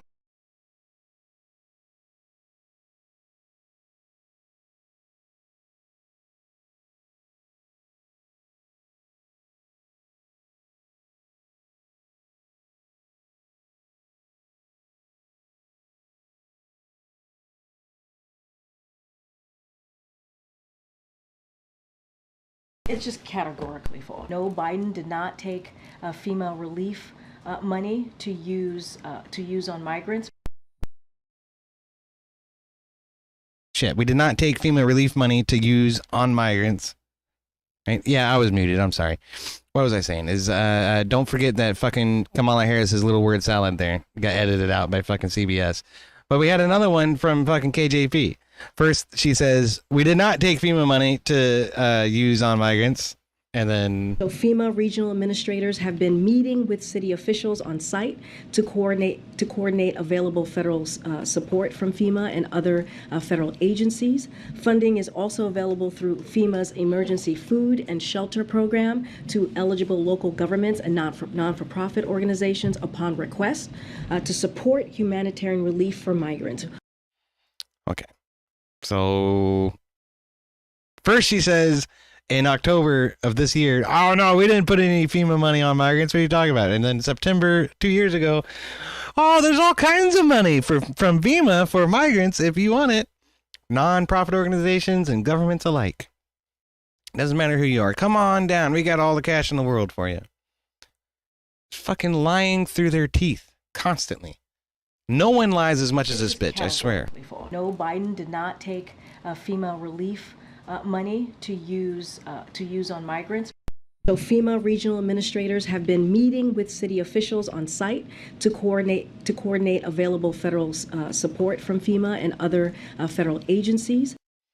And we heard this from Biden too. Like all of the, we've sent all the money we have. We don't have any more money for Helene victims. Oh, but you got all the money in the world when it comes to migrants. You know what I'm saying? This shit's just fucking maddening. I forget who put it this way, but there was Americans who are dealing with a weather emergency crisis. All of a sudden, they're like, "Oh no, we don't have the money." It's complete fucking garbage, man.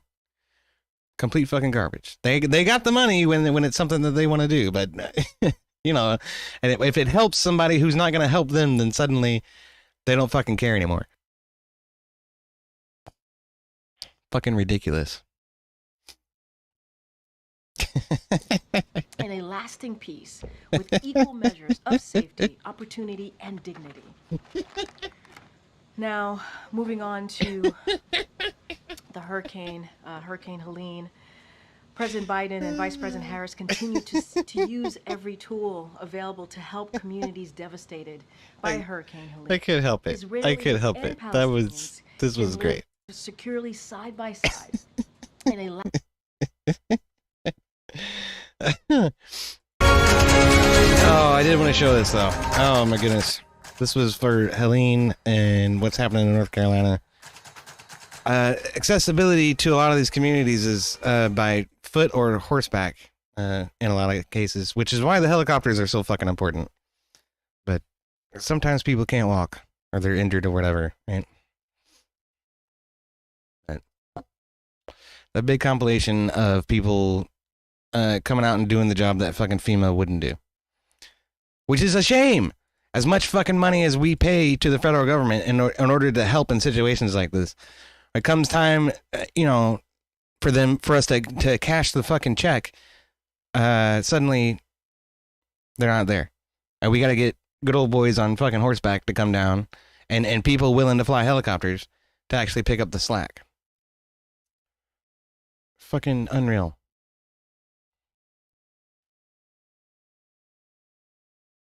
Does this not work?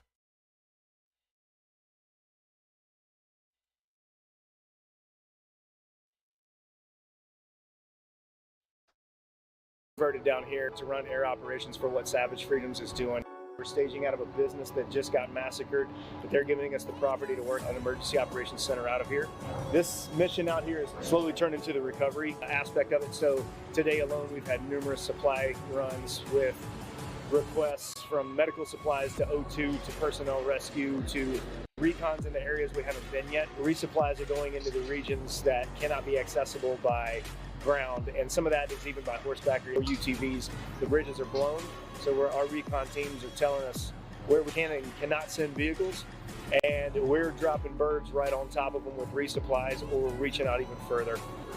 We are communicating via Starlink.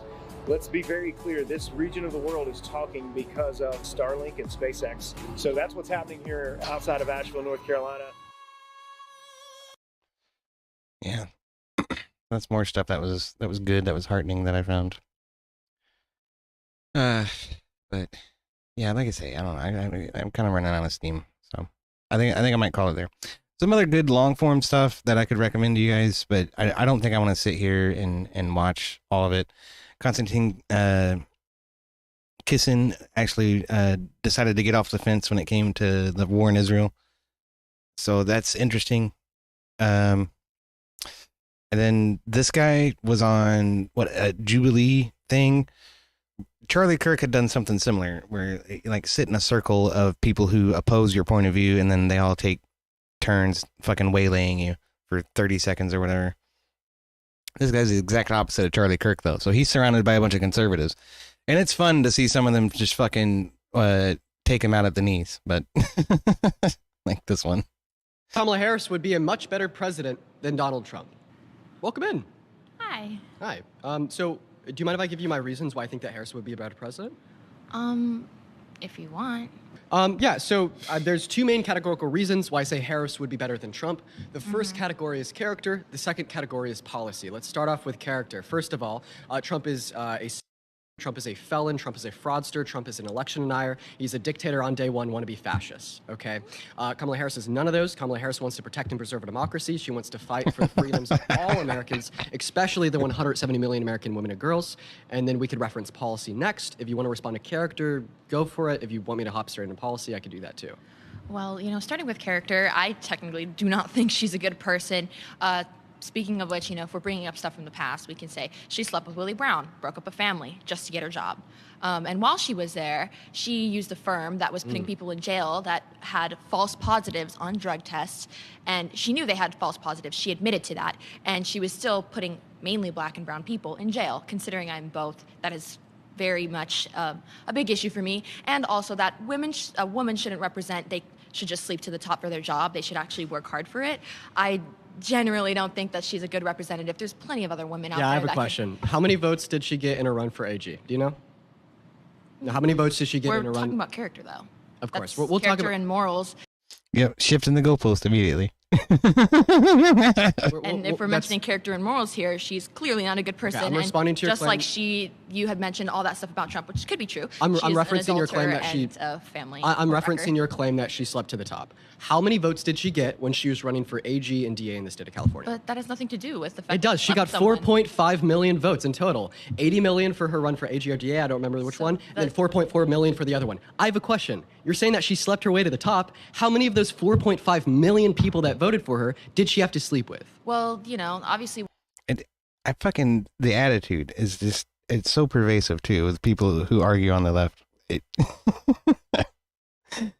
You could have made that point by just saying she got a bunch of votes for AG, so how is that sleeping to the top? Instead, you have to do this pedantic fucking rhetoric game where you try to act fucking smug and like you're smarter than the person you're talking to. 5 million people that voted for her, did she have to sleep with?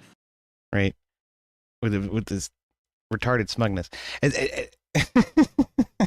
It really doesn't have anything to do with the point that's being made. Well, obviously we're in California, and this is pretty corrupt, but to say that she needed the votes of most people that matter, which is the person she slept with, could actually overturn and hide these votes just like they did with the election. But listen, the idea that women have to sleep with men to get into positions and that's of power exactly what she is did. a misogynistic lie. One moment. She's saying that do you mind if I finish talking real quick? We have to open our legs to get jobs. That's exactly how she used it. Do you mind if I just finish talking real quick? Also, I would like to finish out this conversation. There's a lot of red flags. I'm speaking. So I'm speaking right now. With men to get into positions of power is a misogynistic lie. What you are doing? Say that. She just one did moment. that. One moment. That's what she represents. What you are That's all I'm doing? saying, guys. What you are doing is you are taking Kamala Harris. You are taking her character. You are taking her proposed policy. You are taking her intelligence, and you're taking her wisdom, and you're throwing it out of the window. Because when you say that the only reason she's in her position of power today is because she slept with a man that had been legally divorced for 3 years is a lie. She got 4.5 million votes to get into AG and DA and slept with 0 of them. The question I have for you Oh, you don't know is how that, do you feel though. about Donald Do you know Trump? that? No. Okay, Absolutely so not. you think that she slept with 4.5 million people to get in her position of power? But the one Wait, person that are she you did serious? was the most important person. Did you just say that she had to sleep with 4.5 million people? No, I didn't say that. I said that she slept with one of the most relevant people to get her job. What was his name? Get in. Willie Brown. And how I did just said sleeping that with Willie Brown get her the 4.5 million votes in her run for because AG&DA? he was in the same position she Yeah, no needed shit, to Bandit. We have civil and electoral processes. We are a constitutional honor republic those? with democratic processes. Yes, I do. And you're saying that she somehow circumvented these civil and electoral processes? I don't hate women, guys. Just letting you know. That one made me laugh. Bandit says that ironic that a man is saying I'm speaking now, right? Oh shit. What was I gonna say? The one with Charlie Kirk, he never gets that out of the box over it, man. He's much more composed and calm. And it's always the leftists that feign some sort of emotional fucking outrage, man. Always. Heavy says, hoping Vin Miller pulls an Oprah with defamation suits for bad actors on both sides of the aisle on social media. You get a lawsuit, you get a lawsuit, you get a lawsuit. I don't know who the fuck Vin Miller is. All I know is he showed up at a Trump rally with a bunch of guns in the back of his car and passports, and that's pretty weird. I did have a press conference on that somewhere, didn't I? I thought I did. It would have been near the top. It should have been like up here. Maybe it's on the tubes of views. Yeah, this is it. Okay, hold on. I'm not taking spoons to my ear. Shut up. With that being said, is there any questions? Yes, sir. Sheriff, we talked to Mr. Miller this afternoon, and he said the accusations or the belief that he planned to assassinate President Trump were, quote, complete bullshit. He said that he had a special access pass that was issued to him by... No, I haven't seen his statement. I saw this, but I haven't seen anything from Vim Miller. When he rolled up to the checkpoint, he told the deputies that, in his words, as a courtesy, that he had firearms in the trunk of his car. Do you have a comment on what he said? I will not comment on what he said, or specifics that we learned or gained from our contact with him. Quite frankly, I'm not really concerned with the statement that he gave the media after he was released from custody. I can tell. I think it's the next question because it's irrelevant to me. I mean, as far as I'm concerned, there were a minimum of 25,000 people that entered past those deputies into that location that had legitimate identification and weren't carrying guns. So I will just go from there. Yes, ma'am.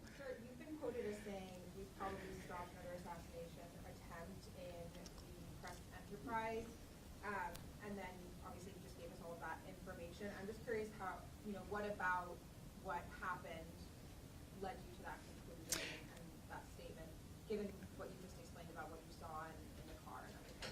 Yeah, so basically, I honestly, I will be honest with you, I don't remember saying that, but it certainly would be something I did say because it's something that in the last 12 hours we've talked about extensively of what happened. Thank God. And by an act of really what we did in the week leading up to keeping that place secure, I certainly wouldn't want to be saying after the fact that I wish we would have done something to prevent that shooting.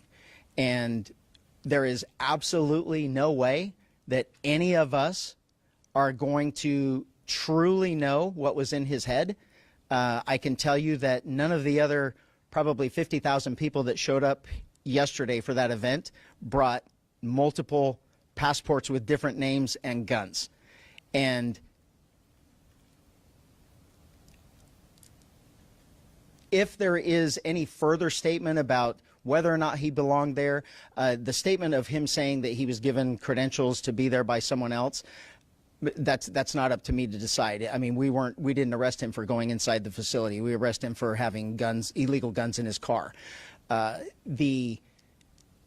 What his frame of mind was, all we can do is speculate, unless we truly just want to believe anything that he tells us. I guess it's just, given everything that's happened leading up to the presidential campaign so far, it's just quite a dramatic statement to make, given what we've seen so far. I mean, A dramatic statement for me to make? Well, just, yes. I mean, I guess there wasn't any, So this is what I'm glad of. This is what I am very glad of. I know that the presence that we had at the rally with deputies, with snipers, with counter snipers, and Secret Service snipers and counter snipers, I am glad that we're not talking about this after we shot him. Shit. I'm sorry. I forgot to push the button. We get to talk about it before, and no matter what, it's all going to be speculation about what his intentions were getting there. What we do know is he showed up with multiple passports with different names, an unregistered vehicle with fake license plate, and loaded firearms. If you're asking me right now, I probably did have deputies that prevented the third assassination attempt. If we are that politically lost, that we have lost sight of common sense and reality and reason, that we can't say that, holy crap, what did he show up with all of that stuff for and loaded guns, and I'm going to be accused of being dramatic? We have a serious, serious problem in this country because this is common sense and reason. I saw some of you there yesterday. You didn't have guns and fake IDs. I don't know how else to explain it. Yeah, so that's what struck me as interesting was he had multiple passports and a fake license plate on his car or whatever. But no, I didn't take the time to actually sit and listen to his statement. From Kyle Becker, Vin Miller, the man accused of a so-called third Trump assassination attempt, denies his reports and pushes back in a statement released online. Like, okay, so before we dig into this, I will say having guns in the trunk of your car is not a fucking crime. It shouldn't be, and it shouldn't be legal in one state and then not legal in the next.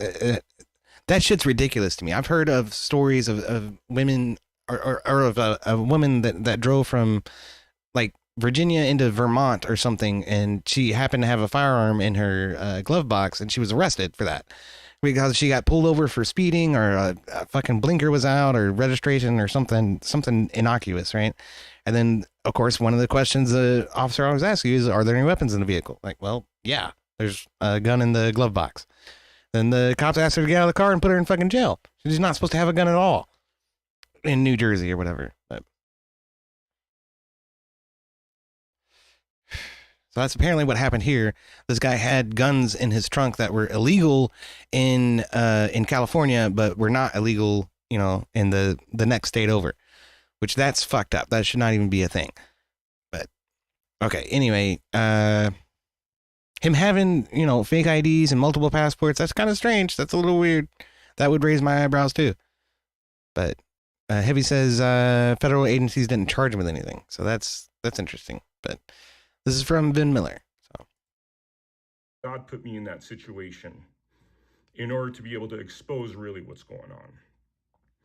And so every time I've gone to a Nevada rally and notified the police, it's been a non-issue. They've thanked me for the courtesy of notifying them. They've said, obviously, you can't take your firearms. I wouldn't even think of doing such a stupid thing. And they've been fine. They've been fine. And the critical mistake I made is, I guess, forgetting the location that I was in California. So I drive up with my special entry pass. And by the way, they're saying I had a counterfeit pass. That's a bunch of nonsense. I could prove that I had a special entry pass directed to me, sent directly to me by officials within the Republican Party of Nevada. I was an actual invitee to that event.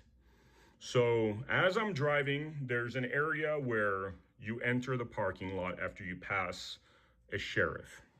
I pull up to the sheriff. I say, well, I should take that back. I'm not 100% sure he was a sheriff. He was wearing a sheriff vest, but a lot of those individuals were. And my assumption is that not everybody there was a sheriff. They were just trying to indicate that they worked with the sheriff's department. And so I drive up to this sheriff, and I tell him that, in full transparency, I just want to let you know, in the back of my truck, I got, 2 lawful firearms, purchased lawfully, registered lawfully, and I'm just letting you know that that's back there as a courtesy, which is a courtesy that I always do. That police officer asks me to pull over, so I pull over, and just so everybody's clear out there, it's not like they found that I had firearms or did an investigation, blah, blah, blah. No. The body cams and the evidence will expose and reveal that I myself drove up to the sheriff and gave him the common courtesy and respect of letting him know about the firearms I had in the back of my truck. Well, at this point, there's your problem right there. If you just kept your fucking mouth shut, you'd probably be fine. make me pull over. A police officer comes to my window. And what I have to say about this particular moment is that knowing how some police officers behave, and I'm indicating that they behave in a fashion where they seem to not understand the laws and the Constitution, I'm usually more armed and alert. But when I was arriving there, I wasn't feeling well.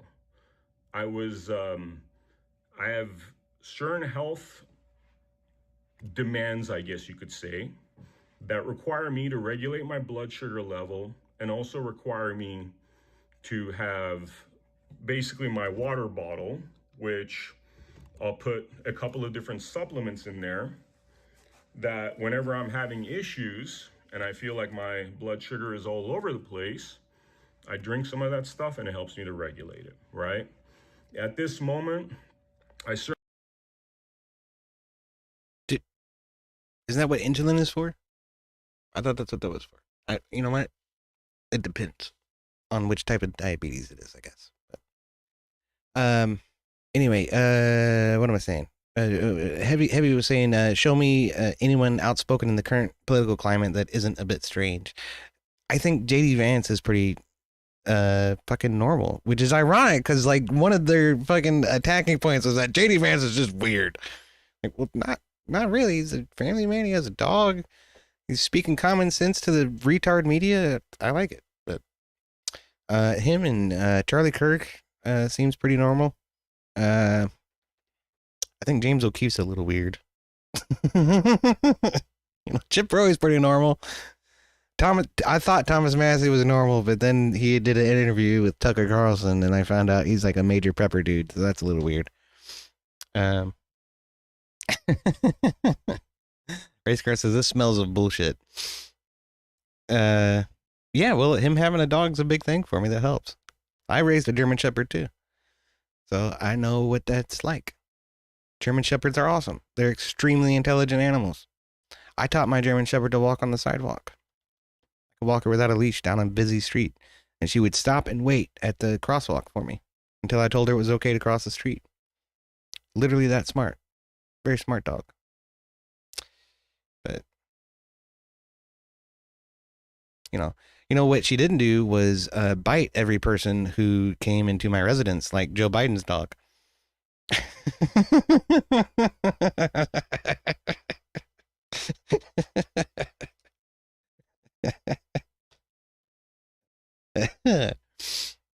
Yeah, I'm gonna say this is a little bit strange, but I don't know. Let's hear more. Let's hear a little bit more of what he's saying here. And when this police officer came to my window, I rolled the window down and he asked me to get out of my car. I got out of my car. He asked me to turn around, put my hands behind my back, which is what I did. He handcuffed me at that juncture. I said, "Why are you handcuffing me?" He said he's doing it for his own protection, which, we could talk about that topic as well, because I don't know ever in the history of humankind where there's been an individual like me that's rolled up and said, "I have 2 firearms in my trunk," clearly indicating that I'm not there to cause any problems. I'm not there for anything nefarious. Yeah. But nonetheless, this police officer felt threatened when he's the one with the firearm right then and there. But I complied with him. I complied with him because my impression of most Trump rallies was that the police officers there were respectful of the Constitution and appreciated that I was upfront about the lawful firearms within my car. At this point, they put me in the back of a police car, which is scorching hot. And frankly, I'm feeling faint at this point, and I'm having difficulty speaking. I've been driving for hours, and frankly, I had to go to the bathroom very badly, to a point where it was giving me a headache, and my blood sugar being off, me being in the back of that truck or police car in the scorching heat, which was akin to a sauna, was really causing me health problems, causing me heart palpitations, causing me breathing issues. And they just stuck me back there, closed the door in this sauna-like police car. And it came to a point where I had to start like knocking on, well, I should say knocking. I was hitting the door with my feet because my hands were handcuffed behind my back. And I'm just like trying to make noise so that I could get their attention, because I've been inside there for an hour. And if you could imagine, with your blood sugar all over the place, heart palpitating, being in a sauna-like environment is not the healthiest situation to be in. I actually felt like I might faint and be hospitalized. And finally, the police officers come there. I pretty much begged them to get my water, which has 2 supplements in there that could have helped my health. They refused to because they're like, what if there's something in there? And I know what they're trying to indicate is that like there's cyanide or something in there and I'm gonna drink some of it and off myself, because they were onto this insane theory that I was there to cause harm. And so they refused me what I needed, which was my medication. They kept me in the car. They did turn on the AC after what was hour, I don't even know. And it's hard for me to know the exact time. It could have been an hour, it could have been an hour and a half of this torturous experience. I don't know, because frankly, I was too lightheaded and I was almost fainting. When I explained to them what was going on, they said, we could take you to the hospital. I'm like, rather than take me to the hospital, what if you just get me my water? And they refused to do so. And they gave me, one of the police officers put water in front of my mouth and poured it in there and stuff. Eventually, they did give me my water bottle, but that was hours later. So, at this juncture, I'm in the back of the truck and I'm demanding from this arresting police officer that I get my one phone call, which he refuses. He also refuses to tell me what's going on. He does ask me, well, he does come up to me and say, they don't have to give you a phone call to get back to the jail anyway. Reflected by the body cameras, which we're going to be doing a FOIA request on, or I should say a FOIA demand. There was another avenue to this, which is internal affairs report that I was told it was a way to go and attain those body cam recordings. So what this body cam will expose is that this police officer came up to me and he basically said that, look, we just want to make sure your law firms are properly registered, that they're lawfully purchased. You know, I say, sure. I tell them the exact locations of the firearms. I tell them they're welcome to grab the firearms and I have nothing to hide. And this was done under the guise of they just need to run serials to make sure that this is part of the National Registry and that it is indeed my firearms. Well, next thing these guys do is that they dude, I'd be fucked. Ransack. Right? Like, there isn't the registration. There's not supposed to be anyway in our state. What I mean is there isn't a federal registration. I'm pretty sure there's not. And the fact that any state keeps any kind of registration is appalling, quite frankly. But everything in my car. And when I say ransack, I had 3 suitcases in there, including clothes, including crucial medication and supplements, including my laptop computer and iPad, camera equipment, tripods, recording equipment, basically all the equipment I would need in order to produce content. And to be very clear, I wasn't there under media. I was there as a special guest, and I wasn't taking any of that equipment in there because I was not there as media. But I had been in Los Angeles prior, and that evidence will show that I had gone from Nevada to Los Angeles for the purpose of attaining content, and then I went to Coachella. So I just happened to have this stuff in my car. See, you probably should not be revealing so much of this information, my friend. So whatever's illegal in Coachella in terms of firearms is probably also illegal in Los Angeles in terms of firearms. So you carted illegal firearms all across California's southern fucking half. Like, they're not going to be happy about that. Which is all my equipment, hard drives, and all the things that I've stated. And so at this juncture, they go into such forensic detail with tearing my car apart. There's bomb sniffing dogs there. They're looking at the serial numbers. They're opening up everything in my car. I mean, they're checking the mufflers. They're checking underneath it because obviously they were on this, frankly, idiotic notion that I was there to cause harm. And mind you... Yeah, well, you're pulling up and you're telling the officers that you have firearms in the back of the car. Obviously, you're not there with ill intent. You know, he's practically turned himself in. So, Race car says his whole testimony will be used against him. Yeah, no shit, dude.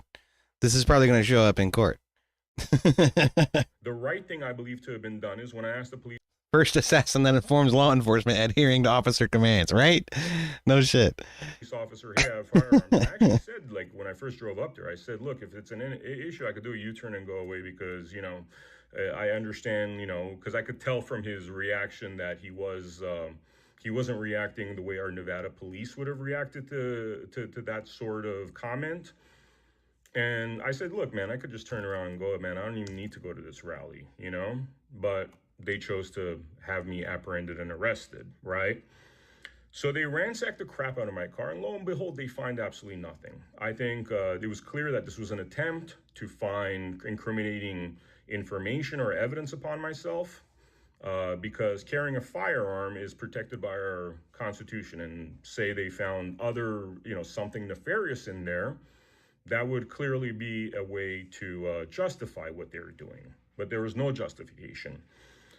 During this time, I hear this arresting officer call me a maggot and one of those dumb Trump people to a female officer. And he didn't know that I had overheard what he said. Well, he wasn't saying that directly to you. At this point, it becomes very clear that this arresting officer's goal was to make an example of a Trump supporter, was to persecute a Trump supporter having nothing to do with the law. That was very clear by his behavior, by how he spoke with me. And so they tear my car apart, and clearly they find nothing. Then this arresting police officer comes back and says that they're going to throw me in jail and that they're going to impound my car. Tow truck comes eventually, takes my car with all my equipment, my clothes, my medication. And this clothes that you're seeing me wear, the jeans that I'm wearing, I've been wearing for now, it's the third day. After spending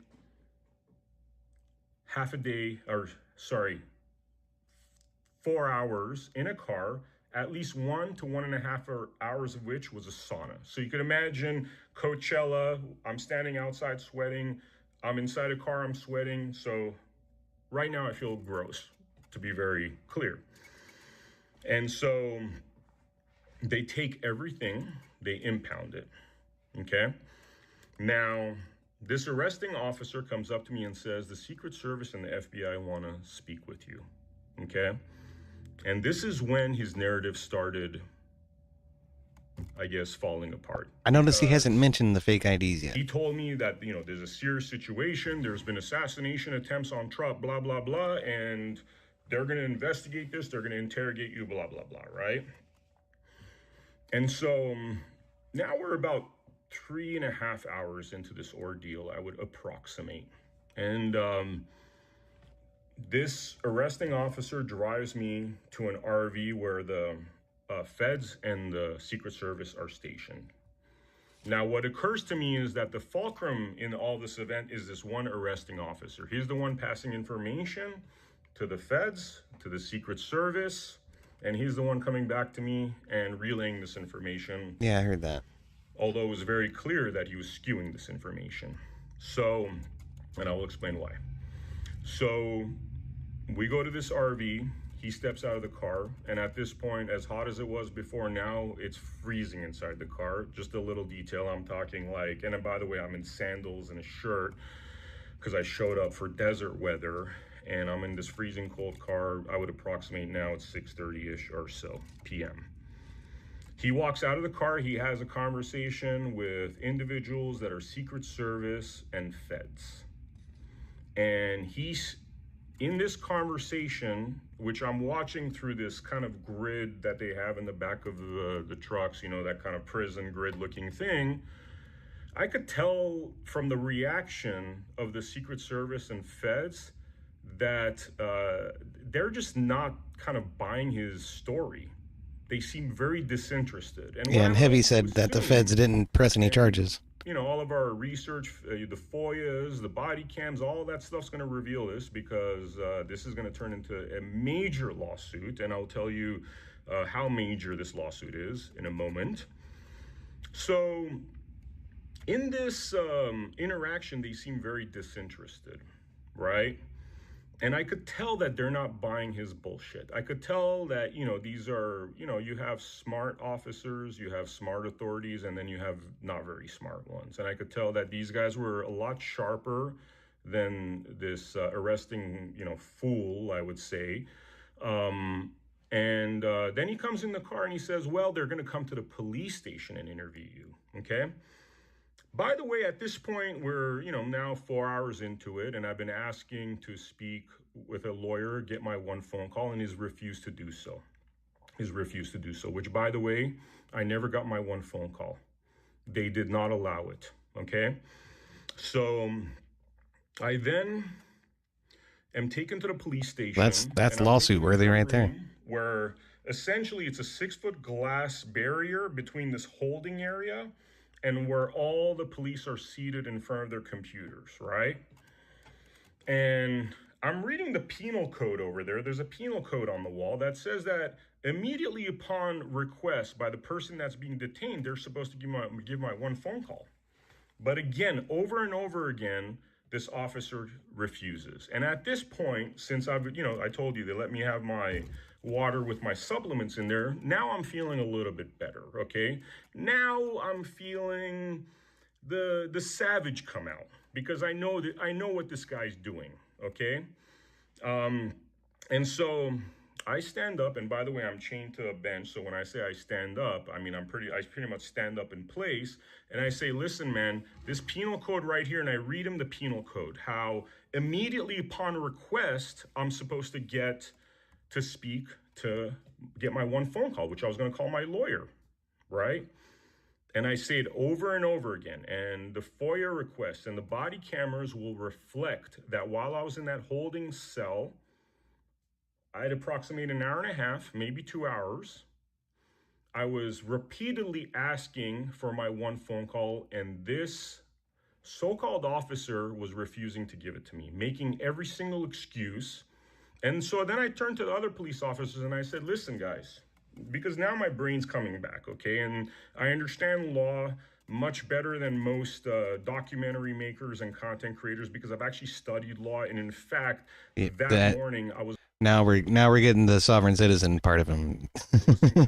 law classes, which are available on my computer and verifiable before I even drove out, which is like what I do on my spare time. And the reason why I do this stuff is because through doing a lot of content, I've realized that, you know, this officer who I believe is a corrupt and criminal individual who's operating under the color of law, a lot of them exist out there. And after having seen multiple aspects of corruption, some that affected my life deeply. And there's a story to that too, because one of the reasons I even got into this is because of immense court corruption by a woke Canadian judge. I won't get into the details of what happened there, but at this point, I'm going to be sharing all these stories because I want you to know where I'm coming from and why I chose a certain direction in my life and gave up a very healthy and rising 6-figure salary in Hollywood to do this stuff where it's very difficult. Interesting. Very interesting. I'm not sure what to think. I'll try to reserve judgment until a lawsuit's brought, I suppose. We'll see what happens. It is very curious to me that the feds didn't decide to charge him with anything, especially if what the sheriff is saying is true. It's like you said, Heavy. If he was caught with multiple fake IDs, that would definitely be of interest to federal law enforcement. But I don't know. The fact that he had weapons in the trunk of his car is probably not important. Nobody should have given a shit, and he shouldn't have fucking said anything to him about it. You know, you just keep your fucking mouth shut and park your car, and nobody would have known, and this would have never happened. But I don't know.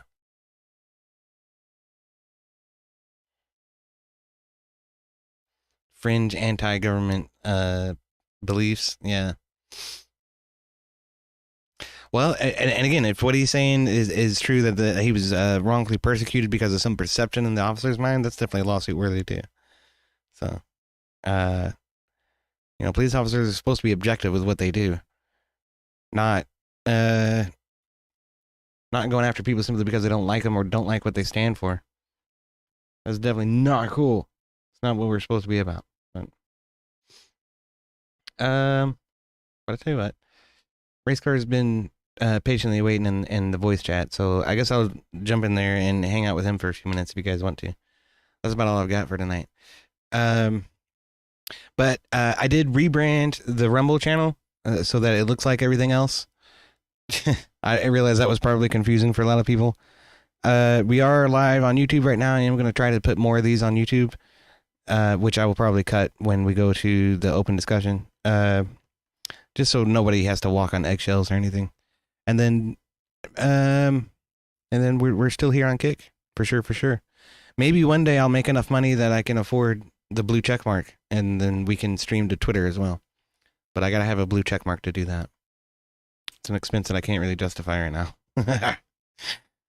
Anyway, I will go ahead and end it on YouTube and Rumble, and then we'll hang out live on Kick for a while and just chill if you guys want to chill.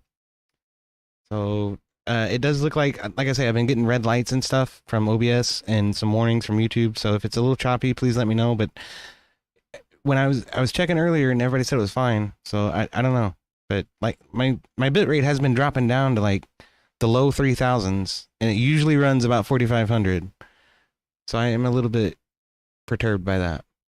But anyway, thank you all for hanging out. Thank you for chilling. Like I say, we'll chill on Kick for a little while longer, have a little bit of an open discussion. But I cut it on YouTube and that, and then we'll see you on Wednesday for some video games of some kind. I haven't decided about yet, but barring any major fucking political controversies that happen between now and then. If something does happen, I'll probably take a time to comment on it. But anyway, thanks for hanging out. Cheers. Like I say, we'll still be around on Kick for a little bit. But, all right. I push this button here.